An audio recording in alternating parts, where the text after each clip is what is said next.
Vincent van গগের জন্ম 30শে March 1853 সালে। বিশ্ব চিত্রকলার ইতিহাসে তার কাজ স্মরণীয় হয়ে আছে। ভ্যান গগের জীবনী নিয়ে আরভিং স্টোনের লেখা উপন্যাস লাস্ট ফর লাইফের বঙ্গানুবাদ শুনবেন গল্পের ক্যারাভ্যানে। অনুবাদ করেছেন নির্মল চন্দ্র গঙ্গোপাধ্যায়। শুরু হচ্ছে জীবন পিয়াসা। আজ প্রথম পর্ব।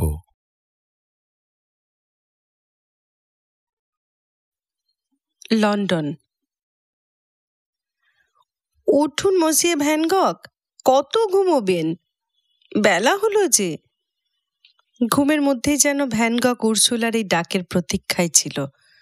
চোখ না খুলেই বললে, বাহ, ঘুমিয়ে কই, জেগেই তো আছি। হেসে উঠল মেয়েটি খিলখিলিয়ে। তাই বই কি, না ডাকলে বুঝি ঘুম ভাঙতো? সিঁড়ি বেয়ে নেমে গেল রান্নাঘরে। ভ্যান গগ শুনল তার পায়ের শব্দ। না, আর শুয়ে থাকা চলে না। দুই কুনুইয়ের উপর ভর দিয়ে উঁচু হয়ে উঠে ভ্যান গগ লাফিয়ে নামল বিছানা থেকে। খুব চওড়া তার কাঁধ আর বুক, শক্ত পেশিবহুল দুই বাহু। তাড়াতাড়ি পোশাকের মধ্যে ঢুকে সরাই থেকে খানিকটা ঠান্ডা জল ঢেলে নিয়ে সে খুঁড়ে শান দিতে বসল। দাড়ি কামানোর এই প্রাত্যহিক ব্রত উদযাপন ভিনসেন্ট ভ্যান গগের ভালোই লাগে। ডান দিকের জুলফির ঠিক তলা থেকে প্রশস্ত গাল বেয়ে খুরটা নামে মুখের কিনারা পর্যন্ত, তারপর নাকের তলা দিয়ে ওপরকার ঠোঁটের ডান দিকে আধখানা অংশের ওপর দিয়ে চলে যায়। আবার একই প্রক্রিয়ায় মুখের বাঁ দিকটা মসৃণ করার পালা। তারপর চিবুক বেয়ে খুর নামে গলা পর্যন্ত। চিবুক যেন গোল একটা শক্ত পাথর। মুখটা পরিষ্কার করে নিয়ে সে ঝুঁকে পড়ল নিচু সেলফটার উপর। ব্রাবান্টের ঘাস আর ওক পাতার একটা তোড়ার মধ্যে নাক ডুবিয়ে জোরে জোরে নিঃশ্বাস নিল কবার। জুন্ডেয়ার্টের প্রান্তর থেকে সংগ্রহ করে তার ভাই থিওতাকে তোড়াটা লন্ডনে পাঠিয়েছে।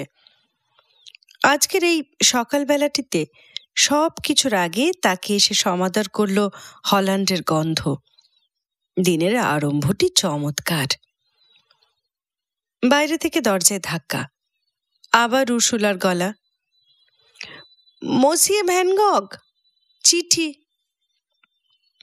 খামের ওপরকার হাতের লেখা দেখে বোঝা গেল চিঠিটা এসেছে মার কাছ থেকে।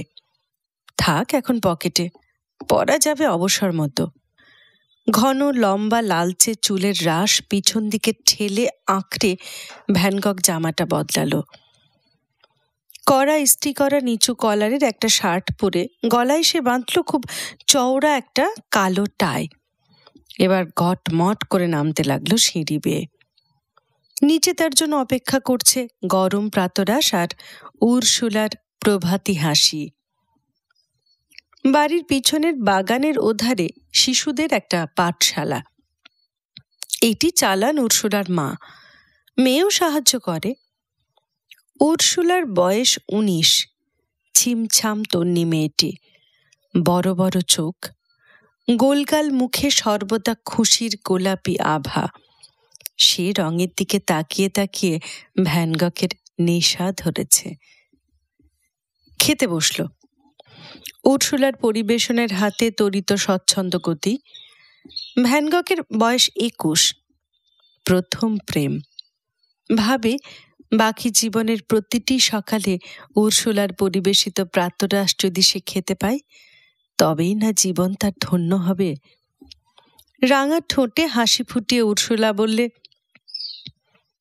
মনে আছে সেই যে বিচি পুঁতেছিলেন বাগানে, তার অঙ্কুর বেরিয়েছে।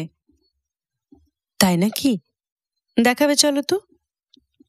কি বুদ্ধি, নিজের হাতে পুঁতেছেন আর এখন দেখিয়ে দেব আমি। ঢোক গিলল ভিনসেন্ট। যেমন চেহারাটা তার লম্বা চওড়া, তেমনি কথাবার্তাও তার আড়ষ্ট। ঠিক কোন কথা ঠিক কখন উর্সুলাকে বলতে হবে তা চট করে মাথায় আসে না। দুজনে গেল বাগানে। এপ্রিল মাস, আপেল গাছে মঞ্জরি ধরেছে। কদিন আগে ভিনসেন্ট বীজ পুঁতেছিল সুইট পি আর পপির। মাটি ফুঁড়ে উঠেছে সবুজ কিশলয়। দুই পাশে উবু হয়ে বসে দেখতে লাগলো দুজনে। ভিনসেন্টের নাকে উর্সুলার কেশ সুরভি। ও উর্সুলা, অস্ফুট গলায় বললে ভিনসেন্ট। মাথাটি হেলিয়ে হাসি মুখে মেয়েটি বলল, বলুন। আমি আমি মানে আমি বলছিলাম কি হলো, অত আমতা আমতা কিসের? সোজা হয়ে দাঁড়িয়ে পিছনের পাঠশালা বাড়ির দিকে পা বাড়ালে উর্সুলা। ঠিক সময়ের কথাটি জোগায় না ভিনসেন্টের মুখে। সে শুধু চলল তার সঙ্গে সঙ্গে। উর্সুলা আবার বললে, এক্ষুনি আমার ছাত্ররা এসে পড়বে। আপনারও গ্যালারিতে যেতে দেরি হচ্ছে না? না, দেরি কিসের, স্ট্যান্ডে পৌঁছতে আর কতক্ষণ, বড় জোর ৪৫ মিনিট। আর কোনো কথা নেই কারো মুখে, একটু অস্বাভাবিক স্তব্ধতা। দুহাত তুলে ঘাড়ের পিছনে একটা অবাধ্য কেশগুচ্ছকে উর্সুলা সংযত করতে লাগলো। পেলব দেহতটে ফুটে উঠল সুপুষ্ট বঙ্কিম রেখা। তারপর বললে, আমার পাঠশালার জন্য ব্রাবান্টের যে ছবি দেবেন বলেছিলেন, তার কি হলো? কৃতার্থ ভিনসেন্ট বললে, সিজার দ্য ককের একটা ছবির প্রিন্ট শিল্পীর কাছেই পাঠিয়েছি। নিজের হাতে তিনি সেটাতে সই করে দেবেন তোমার জন্য। কি চমৎকার! সত্যি? এই জন্যই তো মাঝে মাঝে আমার আপনাকে ভারী ভালো লাগে। সশরীরে একটা মধুর হিল্লোল তুলে সে ফিরে দাঁড়ালো যাবার জন্য। ভ্যান গক তাড়াতাড়ি তার হাত চেপে ধরে তাকে থামালো। অনেক সাহস করে বললে, জানো, কাল রাত্রে ঘুমিয়ে পড়ার আগে তোমার একটা নতুন নাম আমি আবিষ্কার করেছি। নামটা হচ্ছে... খিলখিল করে হেসে উঠল উর্সুলা। বললে, বটে, ইয়ার কি হচ্ছে? দাঁড়ান, মাকে ঠিক বলে দেব। হাসির লহর তুলে ভ্যান গকের হাত ছাড়িয়ে সে দৌড় দিল, অদৃশ্য হয়ে গেল পাঠশালার দরজায়। মাথায় টপ হ্যাট, হাতে দস্তানা, ভিনসেন্ট বার হলো ক্যাপহ্যামের রাস্তায়। লন্ডনের দূর পাড়া এটা, ফাঁকা ফাঁকা বাড়ি, বাগানে বাগানে লাইলাক, হথর্ন আর লাবারনাম ফুলের মেলা। 8:15 মাত্র বেজেছে, 9টার আগে গোপিলে পৌঁছতে হবে না। তবু জোরে হাঁটাই তার অভ্যাস। বাড়িঘরের ভিড় ক্রমে বাড়ছে। পথে জুটেছে তারই মতো অনেক অফিস যাত্রী। সবাই যেন তার বন্ধু, সবাই যেন মনে মনে জানে কি মধুর তার এই নতুন প্রেমে পড়া। স্ট্যান্ডের উপর 17 নম্বর সাউদাম্পটন, এই ঠিকানায় গুলিপ অ্যান্ড কোম্পানির লন্ডন শাখার অফিস। সারা ইউরোপ জুড়ে এই কোম্পানির আর্টের বেসাতি। অফিসে ঢুকেই সামনের ঘরটা মহামূল্য ঘন কার্পেট আর ভারী পর্দা দিয়ে মোড়া। ঘর ভর্তি বুটন, টার্নার মিলে প্রভৃতি শিল্পীদের ছবি।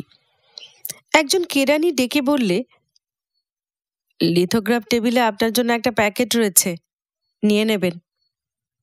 দ্বিতীয় ঘরটিতে এচিং আর লিথোগ্রাফের সমাবেশ।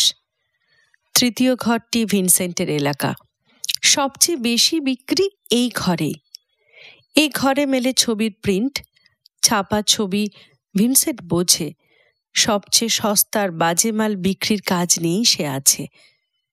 ভিড় অবশ্য এই ঘরেই সবচেয়ে বেশি, সবচেয়ে নির্বোধ ক্রেতার ভিড়। তবে তাতে তার বয়েই গেছে, বিক্রি নিয়ে তো কথা। যত প্রিন্ট সে বিক্রি করতে পারবে তত না অফিসে তার খাতির বাড়বে। নিজের টেবিলের সামনে দাঁড়িয়ে প্যাকেটটা সে খুলল। সিরাজ দ্য কক ছবিটা ফেরত পাঠিয়েছেন। শুধু নাম সই করেই দেননি, নিজের হাতে লিখে দিয়েছেন ভিনসেন্ট আর উর্সুলাকে।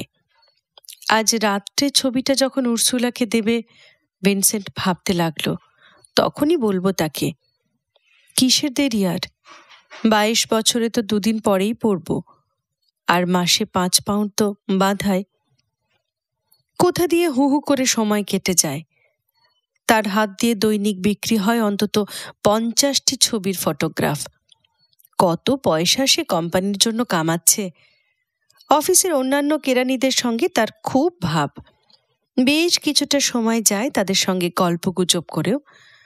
আগে কিন্তু এমন ছিল না। লোকজনকে সে তখন একটু এড়িয়েই চলত, মিশতে পারত না অত সহজভাবে। সহকর্মীরাও ভাবত কেমন পাগলাটে যেন লোকটা। উর্সুলাই তার স্বভাবটা একেবারে বদলে দিয়েছে। তাকে চেনার পর থেকেই আসক্তি এসেছে সহজ হবার, স্বাভাবিক হবার, সকলের পরিচিত ও প্রিয় হবার। 6টা বাজার সঙ্গে সঙ্গে শেষ হলো দিনের কাজ। পথে বার হবার মুখে দরজার সামনে মিস্টার ওবাক ভিনসেন্টকে দাঁড় করালেন। বললেন, তোমার কাকা চিঠি লিখেছেন তোমার খোঁজ খবর নিয়ে। আমি তাকে লিখলাম তুমি চমৎকার কাজ করছো। এখনকার শ্রেষ্ঠ কর্মীদের মধ্যে তুমি একজন। অনেক ধন্যবাদ আপনাকে স্যার। আর শোনো, আমি ঠিক করেছি গরমের ছুটির পর তোমাকে মাঝের ঘরে নিয়ে আসব। এচিং আর লিথোগ্রাফ বিক্রির ভার তোমাকেই দেব। আমার মস্ত সৌভাগ্য হবে সেটা স্যার। কেননা মানে কিনা আমি ভাবছি আমি বিয়ে করব। তাই নাকি? বাহ, এ তো খুব ভালো খবর। কবে হে? বেশ বেশ বেশ বেশ, খুব ভালো। বিয়ে থাওয়া করে ছুটি থেকে ফিরে এসে তোমার মাইনের কথাটা মনে করিয়ে দিও আমাকে। দেখবে একটা ভালো ব্যবস্থা তখন করতে পারা যায় কিনা। কেমন? রাত্রে খাওয়া দাওয়ার পর ভিনসেন্ট বললে, তোমার ছবি এসে গেছে উর্সুলা। তাই নাকি? উফ, কি মজা। একটা আলো নিয়ে চলো, ছবিটা একেবারে পাঠশালার দেওয়ালে টাঙিয়ে দিয়ে আসি। আর চোখে উর্সুলা তাকালো ভিনসেন্টের দিকে। ঠোঁট দুটি এমন করে ফোলালো ঠিক যেন তারা একটি চুমুরি প্রত্যাশী। বললে, এক্ষুনি কি করে? মাকে এখন সাহায্য করতে হবে না? ঠিক আধ ঘন্টা পরে যাব, কেমন? নিজের ঘরে পৌঁছে ভিনসেন্ট দাঁড়ালো আরশিটার সামনে। নিজের চেহারা সম্বন্ধে এতদিন সে সচেতন ছিল না।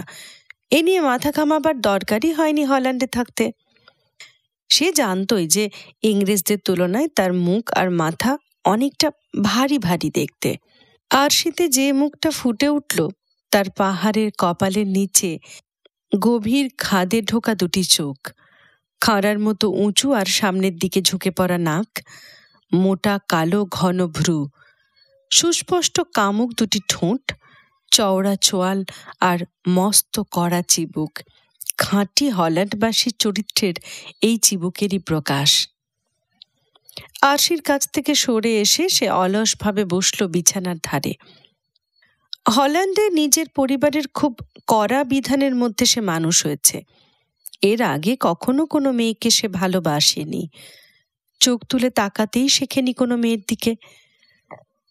হালকা আলাপের সুযোগ পাওয়া তো দূরের কথা। উর্সুলার প্রতি তার এই যে প্রেম, এতে লালসার মালিন্য নেই। তবে তার যৌবন, নবযৌবনের আদর্শ ধৌত, এই তার প্রথম প্রেম। ঘড়িতে দেখলো 5টা মিনিট মোটে কেটেছে। আরো 25 মিনিট বাকি। দুস্তর কাল। মার চিঠির খামের মধ্যে থেকে আরেকটি চিঠি বার করে সে এবার পড়তে শুরু করলো। ভাই থিও লিখেছে। ভিনসেন্টের থেকে থিও 4 বছরের ছোট। ব্রুসেলসে গুপিলের দোকানে ভিনসেন্টের জায়গায় সে এখন লেগেছে। বাবা থিওডোরাস আর কাকা ভিনসেন্টের মতো ভিনসেন্ট আর থিও, এই দুই ভাইয়ের অন্তরঙ্গতা ছোটবেলা থেকে। টেবিল থেকে কাগজ টেনে নিয়ে ভাইকে চিঠি লিখতে বসলো সে।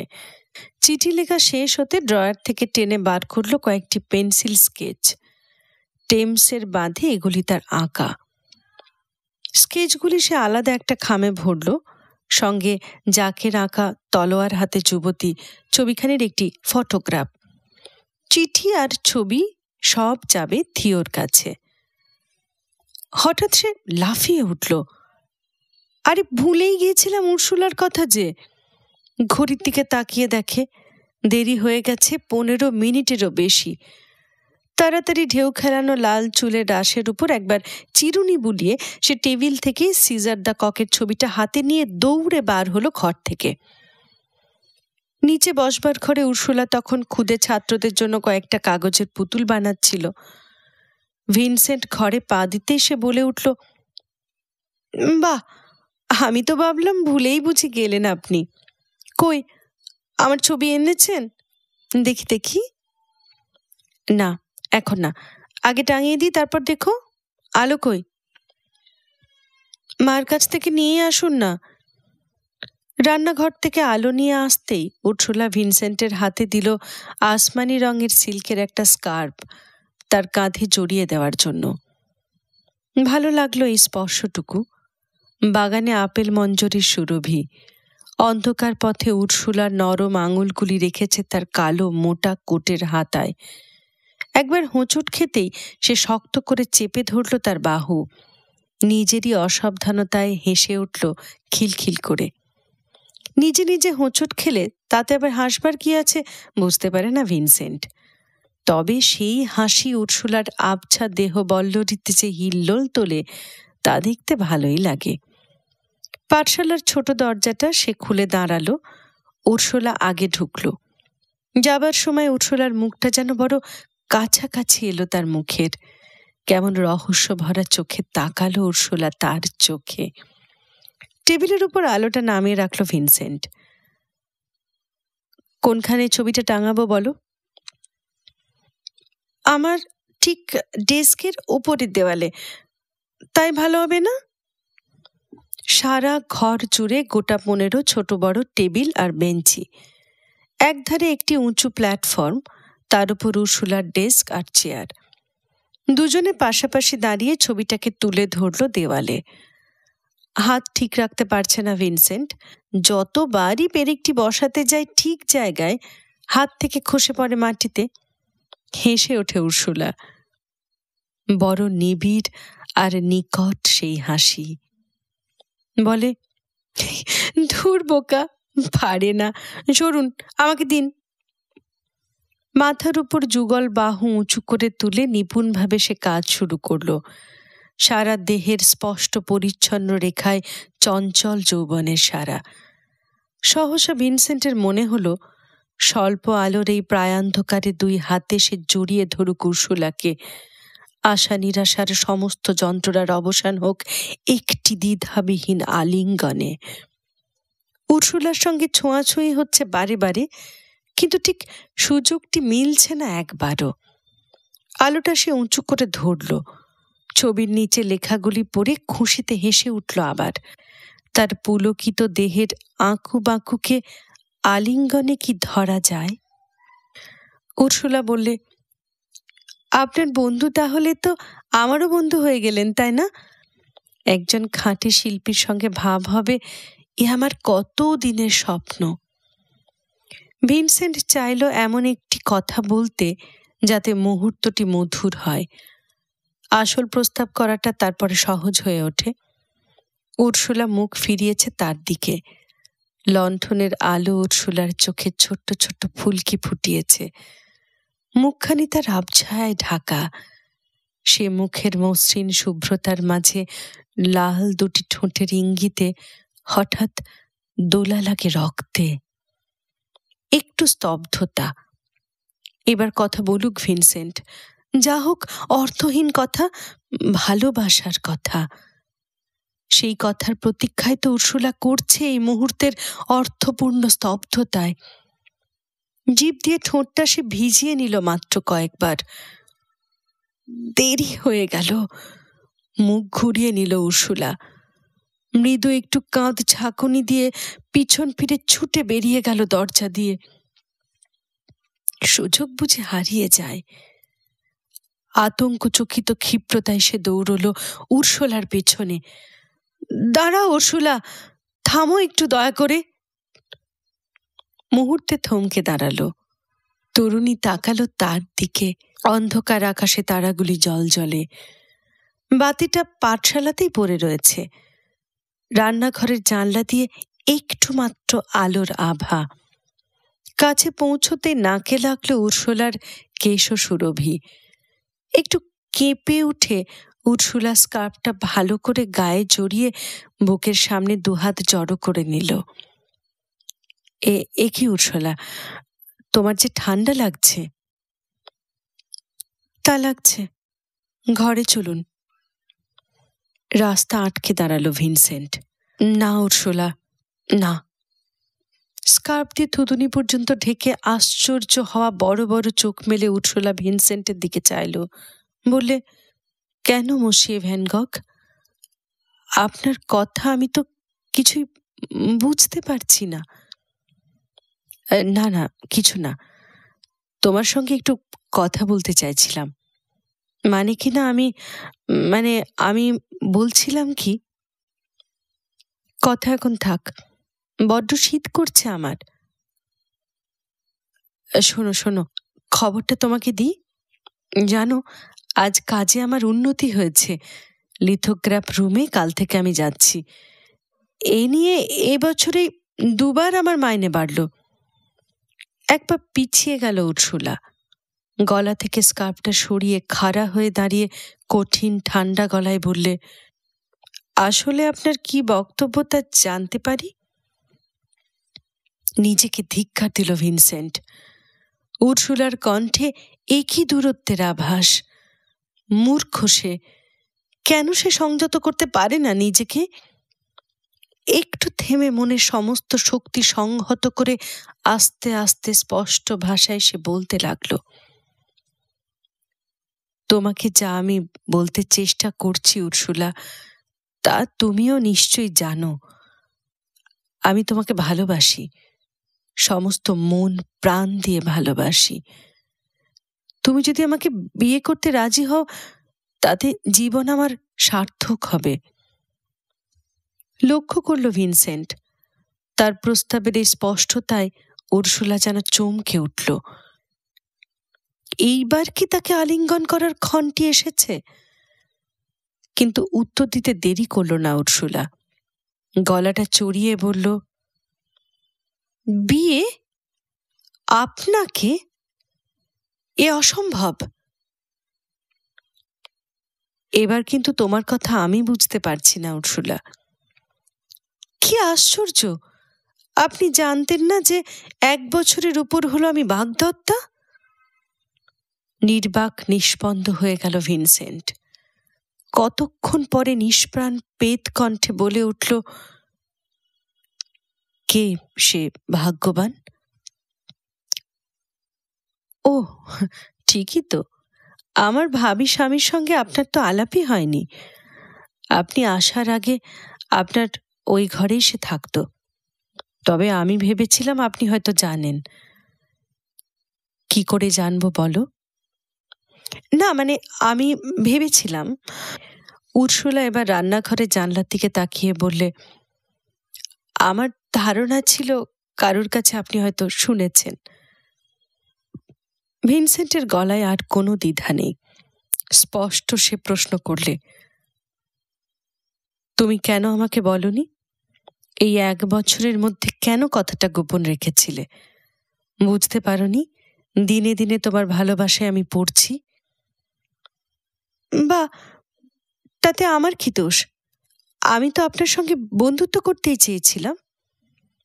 ভিনসেন্ট জিজ্ঞাসা করলে, আমি এ বাড়িতে আসার পর থেকে সে কি কোনোদিনই আসেনি তোমার সঙ্গে দেখা করতে? না, সে এখন ওয়েলসে। গরমের ছুটিতে আসবে এখানে। 1 বছর তাকে দেখনি? তাহলে 1 বছরে তাকে তো ভুলেই গেছো। এখন যাকে তুমি ভালোবেসেছ সে হচ্ছে আমি। আমি আমি ছাড়া আর কেউ নয়। ছিঁড়ে ফেলল ধৈর্যের বন্ধন। সবল হাতে উর্সুলাকে জড়িয়ে ধরল ভিনসেন্ট। তার মুখ ভরে দিল অবাঞ্ছিত কঠিন চুম্বনে চুম্বনে। চুম্বন করল তার সুরভিত মুখে, আস্বাদ নিল তার কোমল আর্দ্র ওষ্ঠের, আঘ্রাণ করল তার চুলের গন্ধ। বাঁধন ছাড়া প্রেম মুহূর্তে যেন পাগল হয়ে গেল। উর্সুলা, উর্সুলা লক্ষ্মীটি, কে বলেছে ও লোকটাকে তুমি ভালোবাসো? কিছুতেই না। তুমি তুমি তোমার ভালোবাসা আমার, তুমি তুমি আমার, আমাকে বিয়ে তোমার করতেই হবে। ওকে ভুলে যদি না যাও, আমাকে বিয়ে যদি না করো, কিছুতেই তোমাকে আমি ছাড়বো না। বলো বলো বলো বলো, কথা দাও উর্সুলা, উর্সুলা। আপনাকে বিয়ে করব বললেই হলো? পাগল নাকি আমি আপনার মতো? ছাড়ুন ছাড়ুন ছাড়ুন বলছি এক্ষুনি, নইলে আমি কিন্তু চিৎকার করব। ছেড়ে দিন। এক ঝটকায় নিজেকে মুক্ত করে নিল উর্সুলা। তারপর রুদ্ধশ্বাসে দৌড় দিল বাড়ির দিকে। রান্নাঘরের দোরগোড়ায় দাঁড়িয়ে একবার সে পিছন ফিরে তাকালো। তারপর দাঁতে দাঁত চাপা মৃদু কণ্ঠে হানল প্রচণ্ড আঘাত। বোকা, লাল চুলো বোকা কোথাকার। পরদিন সকালবেলা কেউ তাকে ঘুম থেকে ডাকল না। ক্লান্তি ভরা দেহ মনে নিজেই সে বিছানা ছেড়ে উঠল। কোনো রকমে খুরটা গালে মুখে বোলালো। ভালোভাবে দাড়ি কামানো হলো না তাতে। খাবার সময় উর্সুলা সামনে এসে দাঁড়ালো না। নিঃশব্দে প্রাতরা সেরে সে পা বাড়ালো গলিপসের পথে। রাস্তায় গতকাল যেসব লোক চোখে পড়েছিল, আজও তারাই চোখে পড়ল। কিন্তু লোকগুলো সবাই বদলে গেছে নাকি? সবাই যেন আশাহারা নিঃসঙ্গ জীব, চলেছে নিরর্থক পরিশ্রমের দিন যাত্রায়। পথের ধারের চেস্টনাট গাছের সার আর লাবার্নাম ফুলের মেলা আজ ভিনসেন্টের চোখে পড়ল না। ব্যর্থ হলো বসন্ত সূর্যের উজ্জ্বলতর রশ্মিপাত। সারাদিন কাজ সে কম করল না। ইনগ্রেসের অনুকরণে ভিসান অ্যানোডোমিনি ছবির রঙিন প্রিন্টটি তো বেচল প্রায় 20টা। এগুলোতে খুব লাভ, কিন্তু এতে তার আর উৎসাহ নেই। কোম্পানির লাভ কম বা বেশি হোক, কি এসে যায় তার? ক্রেতাদের সঙ্গে ধৈর্য ধরে ব্যবহার করে যাওয়া অসম্ভব মনে হতে লাগলো বারে বারে। আশ্চর্য ওরা! আর্টের কি যে ভালো আর কি মন্দ তাই যে শুধু ওরা বোঝে না তা নয়, যা নিতান্ত মেকি আর সাধারণ আর সস্তা তাই পছন্দ করার ক্ষমতা ওরা পেল কোত্থেকে? সহকর্মীরা ভিনসেন্টকে খুব একটা আমোদের লোক বলে কখনোই ভাবত না। তবে কি না এতদিন সে চেষ্টা করছিল সহকর্মীদের সঙ্গে মোটামুটি ভদ্র আর মিশুক হয়ে থাকতে। আজ আর তার দরকার নেই। একটি কেরানি জিজ্ঞাসা করল অপরকে, ভ্যান গগ পরিবারের বিখ্যাত বংশধরটির আজ সারাদিন কি হয়েছে বলতো? কি ভাবছে এত? কাল রাত্রে বোধহয় সুখনিদ্রা হয়নি। আর কি? ঠিক বলেছ, সত্যি তো, ওর তো দুশ্চিন্তার অবধি নেই। ভিনসেন্ট ভ্যান গগের ভাইপো, যে কিনা প্যারিস, বার্লিন আর ব্রুসেলসের সমস্ত গুলিব গ্যালারিগুলোর অর্ধেক মালিক। বুড়োর তো ছেলেপুলে নেই, রোগেও ভুগছে। সবাই জানে তার অংশের অন্তত আধা আধি ছোকরার কপালেই নাচছে। কপাল কি আর তোমার আমার মতো? আহা, বাকি অর্ধেকটা শোনো। আর এক খুড়ো হেনরিক ভ্যান গগ হচ্ছেন ব্রুসেলস, প্যারিস আর অ্যামস্টারডামের বড় দোকানগুলোর মালিক। তার তৃতীয় খুড়ো কর্নেলিয়াস হচ্ছেন সারা হল্যান্ডের চাঁদরেল আর্ট কারবারি। সারা ইউরোপের ছবি বিক্রির ব্যবসায়ী ভ্যান গগ পরিবারের একচেটে। আর হয়তো আমাদের পাশের ঘরের লাল চুলো বন্ধুটির হাতের মুঠোয় এসব কিছুই আসবে একদিন। রাত্রে যখন ল্যাডদের খাবার ঘরে ভিনসেন্ট ঢুকলো, দেখলো মেয়ে আর মা নিচু গলায় কি কথাবার্তা বলছে।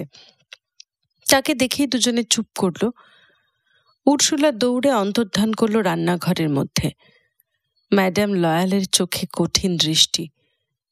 তিনি বললেন শুধু, গুড ইভিনিং। বড় টেবিলটার ধারে একলা বসে ভিনসেন্ট ডিনার সারল।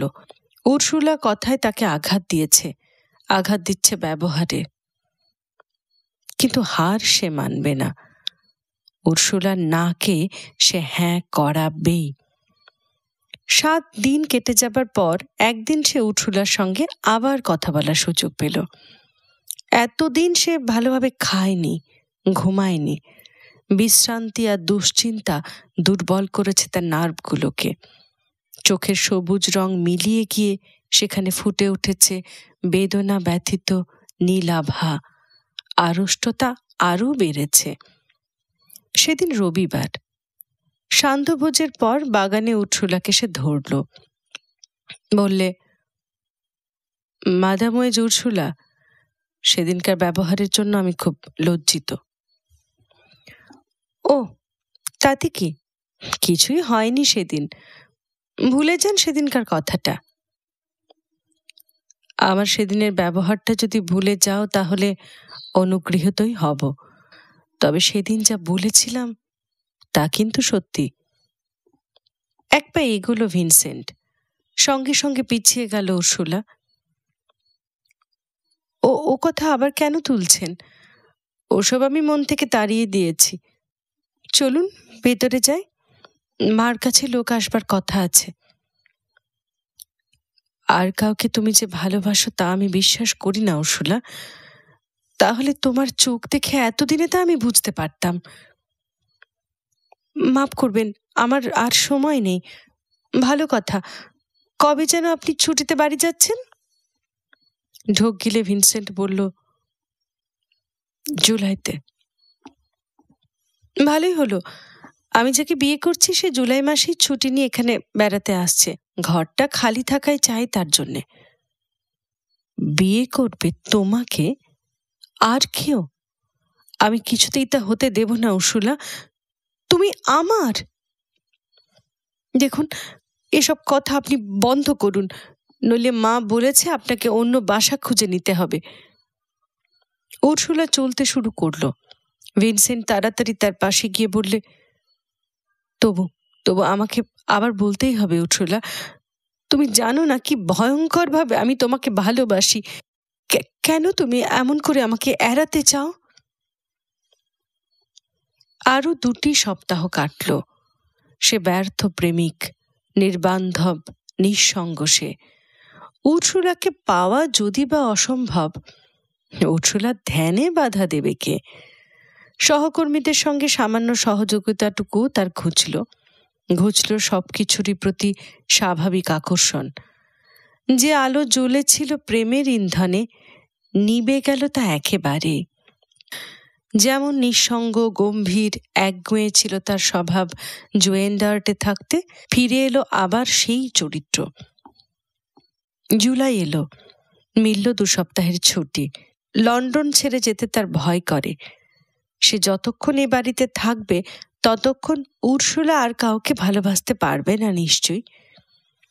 নিচে বসবার ঘরে সে নামল। মা মেয়ে বসে আছে। তাকে দেখেই দুজনে দুজনের দিকে অর্থবোধকভাবে একবার তাকাল। সে বললে, আমি শুধু একটা সুটকেস নিয়ে যাচ্ছি ম্যাডাম লয়াল। আমার জিনিসপত্র সবকিছু ঘরেই রইল। আর যে 2 সপ্তাহ আমি থাকবো না, এই রাখুন তার ভাড়া। ম্যাডাম বললেন, বলছিলাম কি, আপনার বাকি সব জিনিসপত্র যদি সঙ্গে আপনি নিয়ে যান। কিন্তু কেন? আসছে সোমবার সকাল থেকে আপনার ঘরে নতুন ভাড়াটে আসছে। আমাদের ইচ্ছে আপনি অন্যত্র কোথাও থাকুন। আপনি বলছেন আমাদের ইচ্ছা? ফিরে সে তাকালো উর্সুলার দিকে, গর্তে ঢোকা করুণ চোখ মেলে। সে দৃষ্টিতে বক্তব্য কিছু নেই, একটু শুধু ব্যথিত প্রশ্ন। হ্যাঁ, আমাদের ইচ্ছে। আমার মেয়ের বিয়ে ঠিক হয়েছে। জামাই চান না যে আপনি এ বাড়িতে থাকেন। সত্যি কথা বলতে মিস্টার ভ্যান গগ, আপনি যদি কখনো এখানে না আসতেন তাহলে হয়তো সবচেয়ে ভালো হতো। ব্রেডার স্টেশনে ছেলের জন্য গাড়ি নিয়ে অপেক্ষা করছিলেন থিওডোরাস ভ্যান গগ। গায়ে তার সাদা খড়মড়ে ইস্ত্রি করা শার্টের উপর ভারী কালো পাদ্রি কোট, সরু খাড়া কলারের ওপর বিরাট একটা কালো বোটায়। ভিনসেন্টের সর্বাগ্রে চোখ পড়ল বাবার মুখের বৈশিষ্ট্যটা। চোখের ডান পাতাটা বাঁ পাতার চাইতে বেশি ঝুলে পড়া, মুখের বাঁ দিকটা ডান দিকের চেয়ে বেশি শীর্ণ ও রেখাঙ্কিত। স্থির গম্ভীর দৃষ্টি। ভাবটা এই, দেখো আমি এই। জুন্ডিয়ার্টের লোকেরা প্রায় বলতো যে ডমিনিক থিওডোরাস সিল্কের উঁচু টুপি মাথায় দিয়ে পরোপকার করে বেড়ান। জীবনের শেষ দিন পর্যন্ত ভিনসেন্টের বাবার মনে এই প্রশ্ন থেকে গিয়েছিল, প্রতিষ্ঠার উচ্চতর শিখরে পৌঁছতে তিনি পারলেন না কেন? কেন এতদিনের মধ্যে কখনো আমস্টারডাম বা হেগ শহরের মতো জায়গায় কোনো গির্জায় তিনি বদলি হলেন না? কেন সারা জীবন কাটল এইভাবে? চেহারায় তিনি সুপুরুষ, শিক্ষা তার যথেষ্ট, স্নেহশীলতা, ধৈর্য, চরিত্রবল প্রভৃতি সর্বগুণের তিনি অধিকারী। ধর্মকর্মের প্রত্যক্ষ উৎসাহে তার ক্লান্তি নেই কখনো। কিন্তু 25 বছর ধরে এই অজ্ঞাত জুন্ডিয়ার্ট গ্রামে তিনি পড়ে আছেন, নিতান্ত অবহেলিত হয়ে। তারা 6 ভাই, আর 5 ভাইকে এক ডাকে সারা দেশের লোক চেনে। তিনি শুধু ভাগ্যহীন। বাজারের সামনেকার বড় রাস্তার প্রান্তে কাঠের একটি বাড়ি, এই হচ্ছে পাদ্রির বাসগৃহ। রান্নাঘরের পিছনে ছোট্ট একটা বাগান, সরু সরু পায়ে চলা পথের এধারে ওধারে রকমারি ফুল গাছের কেয়ারি করা বাগান। তার পিছনেই বড় বড় গাছের আড়ালে ছোট্ট কাঠের তৈরি গির্জাটি। গির্জার 2 পাশে 2 দেওয়ালে ছোট্ট ছোট্ট প্লেন কাঁচের গথিক জানলা, মেঝেই পাতা ডজনখানেক কাঠের শক্ত বেঞ্চি। পাদ্রির সামনের পিছনে কয়েক ধাপ সিঁড়ি। সেই সিঁড়ি কটি উঠলে পুরনো অর্গানটি যেখানে আছে সেখানে পৌঁছানো যায়। অনাড়ম্বরবিহীন এই উপাসনা গৃহ ক্যালভিনের ধর্ম বিপ্লবের সাক্ষী। গাড়ি এসে দাঁড়ালো এই বাড়ির দরজায়। ভিনসেন্টের মা অ্যানা কর্নেলিয়া প্রতীক্ষা করছিলেন জানলায় দাঁড়িয়ে। ছুটে এলেন তিনি। স্নেহ করুণ আগ্রহে ছেলেকে বুকে নিতেই হঠাৎ তার মনে হলো কি যেন একটা হয়েছে ছেলের। অ্যানার নীলাভ সবুজ চোখে সর্বদা যেন মৃদু কৌতূহলের আভাস। সে চোখ মানুষের মর্মস্থল পর্যন্ত পৌঁছয় সহজ ঔৎসুক্যে, কিন্তু কখনো বিচারের দাবিতে কঠিন হয়ে ওঠে না। মানুষ পাথর নয়, তার বেদনা আছে, কামনা আছে, যেমন প্রলোভন আছে তেমনি আছে ব্যর্থতা। তা তিনি বোঝেন। সে উপলব্ধি ক্ষমা আর সহানুভূতিতে মেদুর। তার স্বামী যেখানে আদর্শের বিচারে কঠোর, তিনি সেখানে সংবেদন করুন। বাবার ঘরেই সকলের আড্ডা। রাত্রের খাওয়া দাওয়ার পর ঘরোয়া কথাবার্তা এই খাবার টেবিলেই জমে। অ্যানা কর্নেলিয়ার মনে কেমন একটা দুশ্চিন্তা। ছেলে রোগা হয়ে গেল কেন এতটা? আচারে ব্যবহারেও কেমন যেন একটা ছটফটে অশান্ত ভাব। সপার শেষ হবার পর তিনি ভিনসেন্টকে শুধলেন, হ্যাঁ রে, কি হয়েছে বলতো? তোর শরীরটা তো বড্ড কাহিল দেখছি। কিছু না, কিছু হয়নি মা। বাবা জিজ্ঞাসা করলেন, লন্ডন লাগছে কেমন তোমার? ওখানে ভালো না লাগে তো তোমার ভিনসেন্ট কাকার সঙ্গে কথা বলি, প্যারিসের কোনো দোকানে তোমাকে বদলি করুক। হঠাৎ যেন চমকে উঠল ভিনসেন্ট। উত্তেজিত গলায় বললে, না না, খুব ভালো, লন্ডন আমার খুবই ভালো লাগছে। আপনি আবার উনি কাকাকে কিছু বলবেন না। একটু সামলে নিয়ে সে কথাটা শেষ করলো, মানে আমি বলছিলাম কি, কাকা যদি আমাকে কোথাও বদলি করতে চান তা তিনি নিজেই করবেন, তাই না? থিওডোরাস বললেন, বেশ তো, তোমার যা ইচ্ছা। অ্যানা কর্নেলিয়া মনে মনে ভাবলেন, নিশ্চয়ই সেই মেয়েটা। ওর চিঠিপত্রের ধরন কেন বদলেছিল এইবার ঠিক ধরেছি। গ্রামের প্রান্তে মস্ত জলাভূমি, মাঝে মাঝে পাইন ও ওক গাছের মেলা। সারাদিন ভিনসেন্ট এই প্রান্তরে ঘুরে ঘুরে বেড়ায় একলা। একমাত্র আনন্দের খোরাক ছবি আঁকায়। বাগানের স্কেচ কয়েকটি আঁকে, কয়েকটি বাড়ির জানলা থেকে দেখা শনিবারের বিকাল বেলাকার হাটের বিভিন্ন দৃশ্য। হাতে যে সময়টুকু কাগজ পেন্সিল থাকে সেটুকু সময় ভুলে থাকে উর্সুলাকে। বড় ছেলে তার বৃত্তি গ্রহণ করল না। দুঃখ ছিল থিওডোরাসের। একদিন ছেলেকে নিয়ে তিনি গিয়েছিলেন এক অসুস্থ চাষিকে দেখতে।